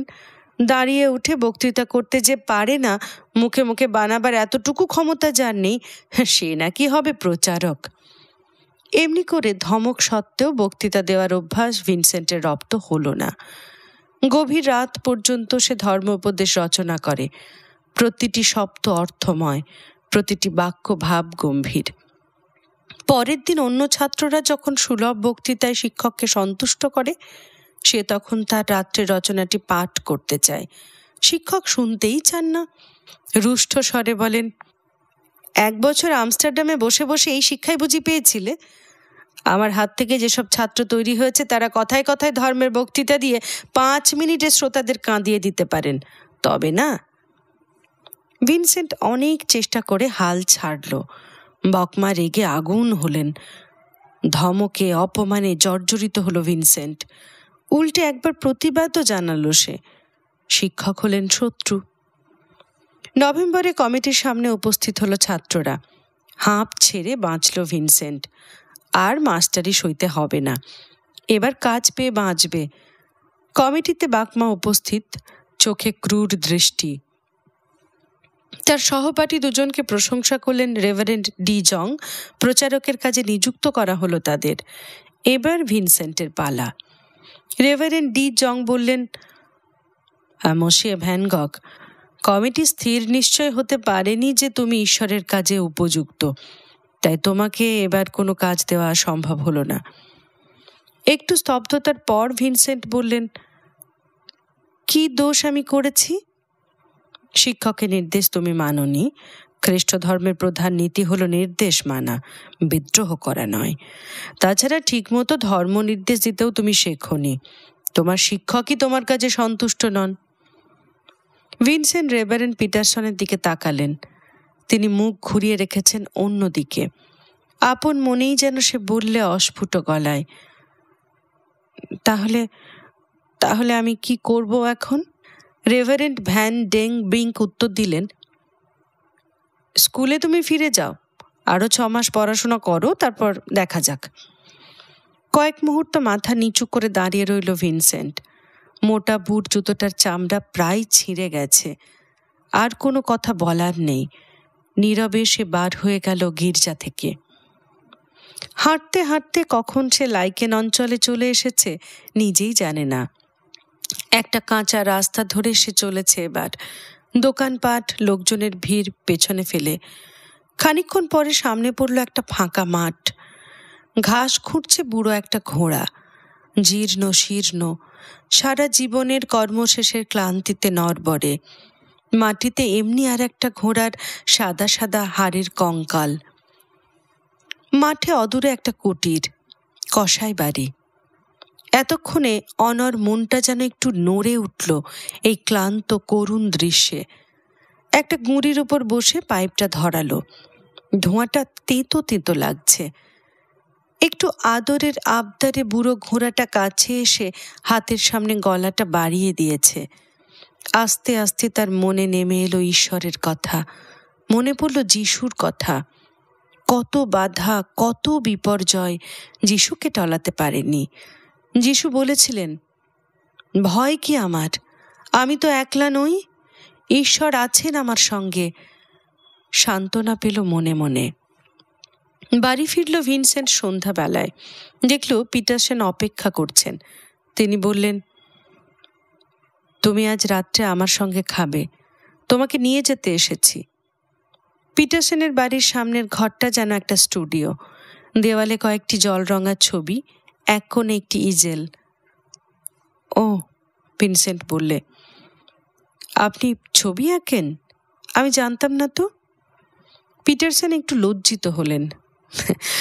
ও কিছু না, একেবারে শিক্ষানবিশ। হাতে সময় পেলে মাঝে মাঝে একটু তুলে ধরি। ডিনার শুরু হলো। সঙ্গে বসলো পিটারসনের 15 বছর বয়সের একটি মেয়ে।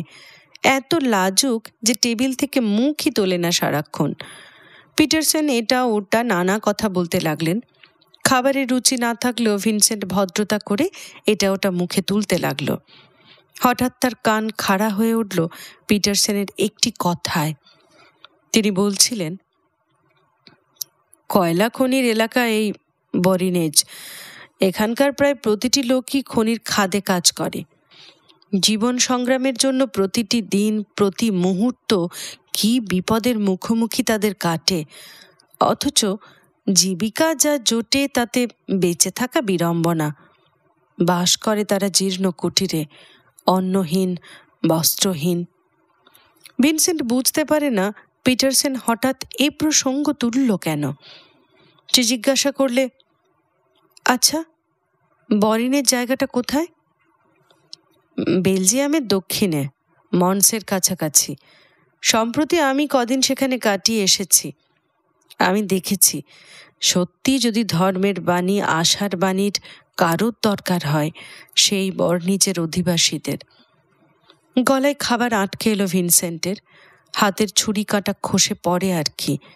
সে শুনল পিটারসেন বলছেন, ভিনসেন্ট, তুমি কেন বর্ণিচে যাও না? তোমার আদর্শ বোধ আছে, উদ্দীপনা আছে, সেখানে গেলে অনেক ভালো কাজ তুমি করতে পারবে। আমি আমি কি করে যাব? কমিটি তো আমাকে... হ্যাঁ, আমি জানি, আগেই জানতাম, তাই সব ব্যাপারটা জানিয়ে কদিন আগেই তোমার বাবাকে চিঠি লিখেছিলাম। আজই তার উত্তর পেয়েছি। তিনি বলেছেন, যতদিন না পর্যন্ত তোমার একটা চাকরির পাকাপাকি ব্যবস্থা আমি করে দিতে পারি, ততদিন তোমার বর্ণিচে থাকার খরচ তিনি দেবেন। লাফিয়ে উঠল ভিনসেন্ট। তাহলে কাজ আমাকে একটা করে দেবেন আপনি? দাঁড়াও, অত উতলা হয়েও না, সময় নেবে কিছুটা বই কি। কমিটি যখন দেখবে তুমি ভালো কাজ করছো, তখন তোমাকে তারা মনোনীতই করবে। তাছাড়া ধরো ডি জং আর ভ্যান ডেং ব্রিঙ্ক, তাদের অনেক উপকারে তো আমি আসি। আমার কথা সময় অসময়ে তাদের রাখতেই হয়।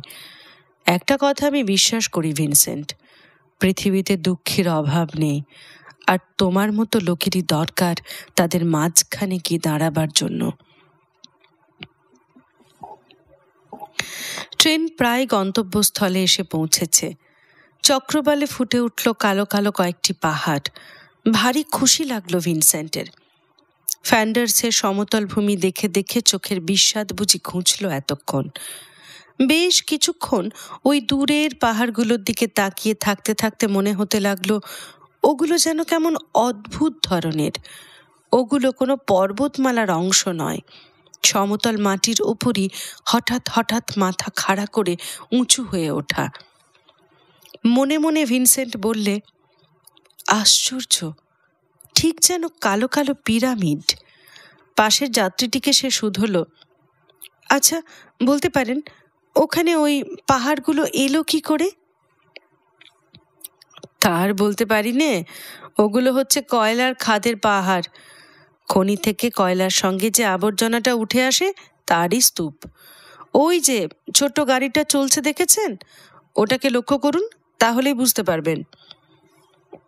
ভিনসেন্ট দেখল একটা পাহাড়ের গা বেয়ে একটা গাড়ি উঠতে উঠতে হঠাৎ উল্টে গেল, আর চারিদিকে ছড়িয়ে গেল কালো ধোঁয়ার রাশি। লোকটি বললে, ওই দেখুন, দিনে দিনে ইঞ্চি ইঞ্চি করে পাহাড় বড় হচ্ছে। আমার ছোটবেলা থেকেই দেখে আসছি অমনি। গাড়ি থামলো ওয়ার্মস স্টেশনে। ভিনসেন্ট ট্রেন থেকে নামলো। নিঃস্ব রিক্ত বিশাল একটা উপত্যকার মাঝখানে এই ওয়ার্মসের খনি এলাকা। আকাশের নীলিমার ঠিক নিচেই কয়লার ধুলোর ঘন কালো আস্তরণ। তার মাঝ দিয়ে সূর্যের ঝাপসা নোংরা আলো চুঁইয়ে পড়ছে। পাহাড়ের ধার বেয়ে বেয়ে দুসার ইটের বাড়ি। এই জায়গাটা ওয়ার্মসের সদর। পাকা ইটের কাঠামো একটু দূরে গিয়েই শেষ হয়েছে। সেখান থেকে পুরনো ওয়ার্মস গ্রামে শুরু। কয়লা খনির মজুরদের বাস সেখানে। স্টেশন থেকে বার হয়ে রাস্তায় নেমে হাঁটতে শুরু করলো ভিনসেন্ট। পথে জনপ্রাণী নেই। কদাচিৎ কোনো বাড়ির দরজায় পাংশু নিষ্প্রাণ মুখে কোনো স্ত্রীলোক দাঁড়িয়ে। ওয়ার্মস গ্রামে একটি মাত্র পাকা বাড়ি। তার মালিক এখানকার রুটিওয়ালা, নাম জিন ব্যাপটিস্ট ডেনিস। এই ডেনিসের বাড়িতেই ভিনসেন্ট চলেছে। পিটারসেনের ব্যবস্থা অনুসারে সেখানেই সে থাকবে। মাদাম ডেনিস আন্তরিক সহৃদয়তার সঙ্গে ভিনসেন্টকে বাড়িতে আহ্বান করলেন। টাটকা রুটির গন্ধ ভরা রান্নাঘরের পাশ দিয়ে উঠে একেবারে তিনি তাকে নিয়ে গেলেন তাঁর ঘরে। ছোট্ট ঘরটি, রাস্তার উপর জানলা।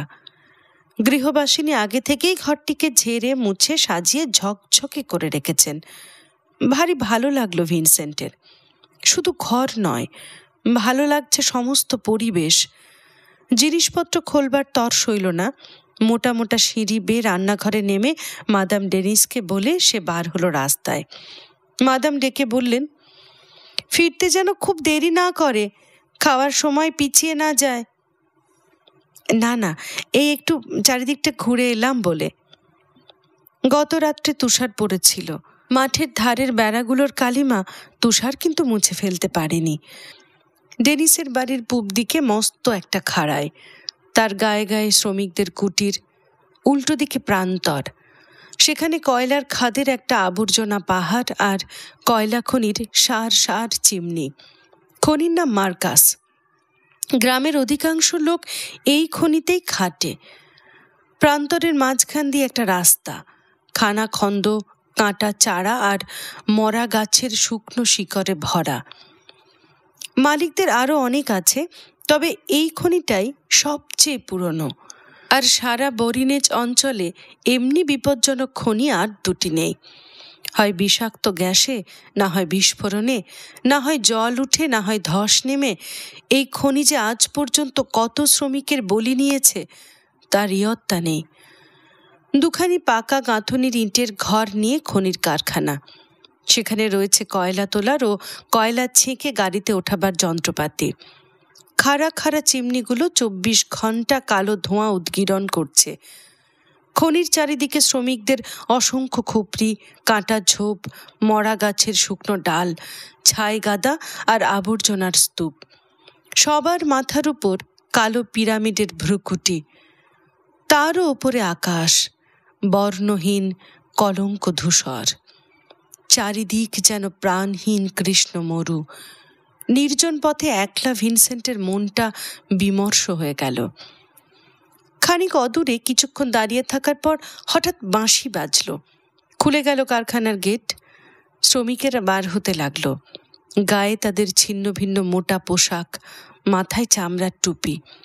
পুরুষ আর মেয়ে উভয়েরই একই পোশাক। প্রত্যেকের সর্বাঙ্গ কালো। কালো মুখে সাদা চোখগুলোর কেমন যেন কোটর থেকে বার হওয়া রূপ। শেষ রাত্রি থেকে শুরু করে সারা দিন মাটির অতলে অন্ধকারে কাটানোর পর বিকেলের পরন্ত রোদের আলো তাদের দৃষ্টি যেন সইতে পারছে না। অন্ধের মতো জড়সড় পায়ে ওর কাছাকাছি ঘেঁষে এগোচ্ছে। স্থানীয় ভাষায় কথা বলছে নিচু গলায়।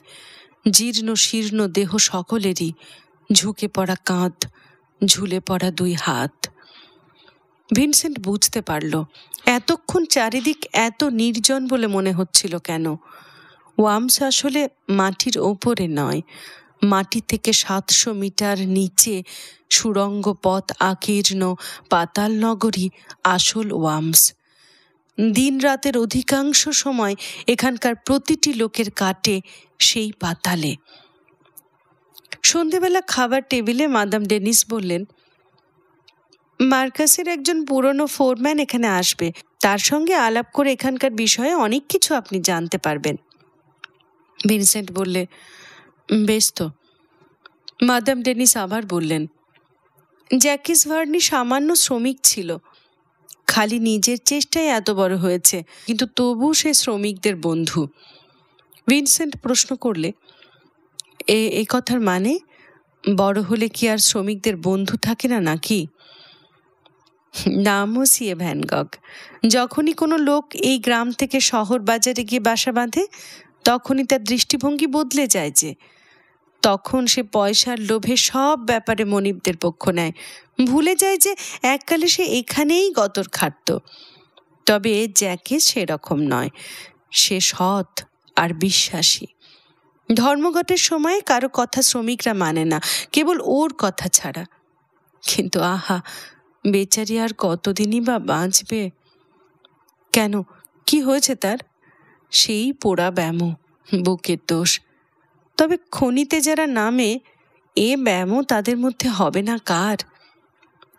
একটু পরে জ্যাকিস ভার্নি এলো। বেটে আধকুজো চেহারার লোকটি, গভীর খোদলে ঢোকা চোখে কেমন একটা বঞ্চনা আর হতাশার ছাপ। মাথা জোড়া টাক, মোটা কালো ভ্রু, আর কানের ধার আর নাকের ফুটো থেকে চুলের গুচ্ছ ঝুলছে। ভিনসেন্ট একজন প্রচারক ও এখানকার আদিবাসীদের মধ্যে কাজ করতে এসেছে শুনে হতাশাব্যঞ্জক গলায় সে বলল, মসিয়ে, কত লোক আমাদের সাহায্য করতে চায়, কিন্তু আমাদের জীবন যেমন চলবার তেমনিই চলে। ভিনসেন্ট শুধল, এখানকার জীবনযাত্রার অবস্থা খুবই খারাপ, তাই কি? এক মুহূর্ত চুপ করে থেকে জ্যাকেস বললে, আমার অবশ্য তা নয়, মার কাছে ছেলেবেলায় কিছুটা লেখাপড়া শিখেছিলাম, তাই ভাঙিয়ে ফোরম্যান পর্যন্ত হয়েছি। শহর যাবার রাস্তায় ছোট একটা পাকা বাড়ি আমার আছে, খাবার ভাবনাও নেই, নিজের ভাগ্য নিয়ে কোনো দুঃখ আমার নেই। হঠাৎ কথা বন্ধ করতে বাধ্য হলো কাশির ধমকে। ভিনসেন্টের মনে হলো লোকটার জীর্ণ বুক এবার বুঝি ফেটে যাবে। সদর দরজা দিয়ে রাস্তায় বার হয়ে থুতু ফেলে রান্নাঘরে এসে জ্যাকেস বসল। শুরু করলো সে, ব্যাপারটা বলি মসিয়ে, ফোরম্যান যখন হলাম তখন আমার বয়স প্রায় 30-এ গিয়ে ঠেকেছে। বুকটা তার আগেই যা খারাপ হবার হয়ে গিয়েছিল, তবে কিনা এছাড়া আমার ভাগ্য ভালোই। খনি শ্রমিকদের কথা যদি জিজ্ঞাসা করেন। মাদাম ডেনিসের দিকে তাকিয়ে জ্যাকেস বলল, কি বলো, হেনরি ডিক্রুকের কাছে নিয়ে যাব না কি একে? যান না নিয়ে, যা সত্যি তা তো একে জানতেই হবে। একটু বিব্রত দৃষ্টিতে জ্যাকেস ফিরে তাকালো ভিনসেন্টের দিকে, বললে, যাই বলুন মসিয়ে, ওরা যখন আমাকে ফোরম্যান করেছে তখন ওদের প্রতি কিছুটা আনুগত্য আমার আছে বই কি। তবে কিনা হেনরি, হ্যাঁ, সেই আপনাকে সব কিছু দেখাবে। রাত্রের কনকনে ঠান্ডায় জ্যাকেসের পিছনে পিছনে রাস্তায় বার হয়ে ভিনসেন্ট চলল কুলি বস্তির দিকে। সারা খাড়াইটা জুড়ে ছড়িয়ে আছে এই বস্তি। এক একটি পরিবারের এক একখানা করে কাঠের খুপড়ি, কোনো পরিকল্পনা নেই, যেমন তেমন করে খুপড়িগুলো গজিয়েছে, তাই তাদের ঘিরে কত যে গলিঘুচি তার ইয়ত্তা নেই। আর মোড়ে মোড়ে জড়ো করা জঞ্জাল, অন্ধকারে কখনো ঠক্কর খেতে হয় গুঁড়িতে, কখনো বা পা ডুবে যায় আবর্জনার স্তূপে। শেষ পর্যন্ত ড্রিকুকের ঘরের সামনে পৌঁছে দরজায় ধাক্কা দিল জ্যাকেস। দরজার একটা পাল্লা খুলে আগন্তুকদের দেখে নিয়ে তারপর দ্বিতীয় পাল্লাটি খুলে তাদের ভেতরে ডাকলো ড্রিকুকের স্ত্রী। বিয়ের আগে আগে অনেক বছর ধরে মেয়েটি ড্রিকুকের মতো এই খনিতেই নেমেছে, ঝুড়ি ধরেছে, লাইনে পাতা কয়লা গাড়িগুলোকে ঠেলে নিয়ে গেছে। বয়স 25-26-এর বেশি নয়, কিন্তু রসকসের আভাস নেই শরীরে। বস্তির অন্যান্য ঘরের মতনই ড্রিকুকের ঘর, মাটির মেঝে, কাঠের তক্তার ফাঁকে ফাঁকে কনকনে হাওয়াকে আটকাবার জন্য দেওয়ালে ছেঁড়া ছেঁড়া বস্তা ঝোলানো। ঘরের পিছন দিকের 2 কোণে 2টি বিছানা, একটিতে 3টি বাচ্চা ঘুমোচ্ছে। মোটা তক্তার একটা টেবিল, দুধারে 2টি বেঞ্চি, এক কোণে নড়বড়ে চেয়ার, দেওয়ালে পেরেক দিয়ে আঁটা একটা খোলা বাক্সে কয়েকটা বাসনপত্র, এক কোণে একটি উনুন। বরিনেজের অনেকেই গৃহপালিত পশু পোষে। ডিক্রুকেরও আছে একটি ছাগল আর কয়েকটা খরগোশ। ছাগলটা বাচ্চাদের চৌকিতে নিয়ে ঘুমোয়, খরগোশগুলো শুয়ে থাকে উনুনের ধার ঘেঁষে। ডিক্রুক চেয়ারটায় বসেছিল, লাফিয়ে উঠে বললে, আরে জ্যাকেস, এসো এসো, কতদিন পর তোমার পায়ের ধুলো পড়লো। হ্যাঁ, ইনি তোমার বন্ধু নাকি? আরে আসুন আসুন আসুন স্যার। ডিক্রুকের মস্ত বড়াই, খনি তাকে মারতে পারেনি, পারবেও না কখনো। তার মাথার ডান দিকে ঝাঁকড়া চুলের ফাঁকে মস্ত একটা চৌকো ক্ষতচিহ্ন চকচক করছে, ওইটা তার জয় টিকা। একবার ক্রেনের দড়ি ছিঁড়ে একটা খাঁচা সোজা নেমে যায় 100 মিটার নিচে খনির গহ্বরে। 29টি লোক মরেছিল, একজন কেবল মরেনি, সেই একজন সে। একটা পা টেনে টেনে সে হাঁটে। কয়লা খাদের খুপড়ির কাঠের খুঁটি একবার ভেঙে পড়ে, কয়লার চাঙড় ধসে পড়ে তার পায়ের সামনের হাতটা 4 টুকরো হয়ে যায়। 5 দিন সে আটক থাকে খুপড়ির মধ্যে। তার মোটা ময়লা শার্টটার ডান দিকটা ফুলে থাকে সর্বদা, বুকের অংশটা এবড়ো খেবড়ো, উঁচু নিচু, সেখানে চামড়ার তলায় গুঁড়িয়ে আছে 3টে পাঁজর। একবার একটা বিস্ফোরণে সে ছিটকে পড়ে একটা কয়লার গাড়ির ওপর, তারই ফল। এত মারেও সে মরেনি, লড়িয়ে সে, জঙ্গি তার মেজাজ। মালিকদের বিরুদ্ধে সবচাইতে চড়া গলায় সে কথা বলে, তাই খনিতে সবচেয়ে বিপজ্জনক গলি ঘুঁচিতে তার ডিউটি পড়ে। কষ্টে সে ডরায় না, ওরা যত ভয় তাকে দেখায় তার বিরুদ্ধে তার রাগ ততই তেতে তেতে ওঠে। ওরা যারা দুটি খেতে দেয় আর রক্ত নিংড়ে নেয়, ওই অধরা আততায়ীর দল। ডিক্রুক বললে, মসিয়ে ভ্যানগক, আপনি ঠিক আসল জায়গাটিতেই এসেছেন। এখানে বরিনে যে মেয়ে, পুরুষ, কুলি, কামিন আমরা কৃতদাসও নই, কেননা আমরা মানুষই নই, স্রেফ জানোয়ার। শেষ রাত্রি ৩টের সময় আমরা খনির খোদলে নামি, মাটির উপর আবার উঠে আসি বিকেল ৪টেয়। ১১ ঘন্টা খাটুনির মাঝখানে দুপুরে মাত্র ১৫ মিনিট খাবার ছুটি। ভেতরটা কেমন আপনি জানেন না। রাত্রির মতো কালো আর চুল্লির মতো গরম। ন্যাংটো হয়ে আমরা কাজ করি। যেটুকু বাতাস মেলে তাতে কয়লা গুঁড়ো আর বিষ ভর্তি। দম বন্ধ হয়ে আসে। সোজা হয়ে দাঁড়াতে ভুলে গেছি। সারাদিন সুড়ঙ্গের মধ্যে হামাগুড়ি দিয়ে কাটে। দাঁড়াবার তো জায়গা নেই সেখানে। ৮ বছর বয়স থেকে এখানকার ছেলে মেয়েরা খাদে নামতে শুরু করে। ২০ বছর পেরোতে না পেরোতেই বুকের দোষ জন্মে যায়। পরমায়ু বছর ৪০ পর্যন্ত। একদিনে যক্ষায় বুক ঝাঁঝরা হয়ে যায়। অবশ্যই তার মধ্যে অপঘাতে মরলে তো আপদ বিদায়। বলো, ঠিক বলেছি ভার্নি? ঠিক ঠিক ডিক্রুক। ডিক্রুকের স্ত্রী দূরে বিছানার কোণে আধো অন্ধকারে চুপ করে বসেছিল। স্বামীর এমনি উত্তেজিত কণ্ঠস্বর সে আরো ১০০০ বার শুনেছে। তার কিছুই হয় না এতে। এমনি চুপ করে এক কোণে মিশে থাকায় তার স্বভাবে দাঁড়িয়ে গেছে। যৌবন আরম্ভ পর্যন্ত সে কয়লা গাড়ি ঠেলেছে।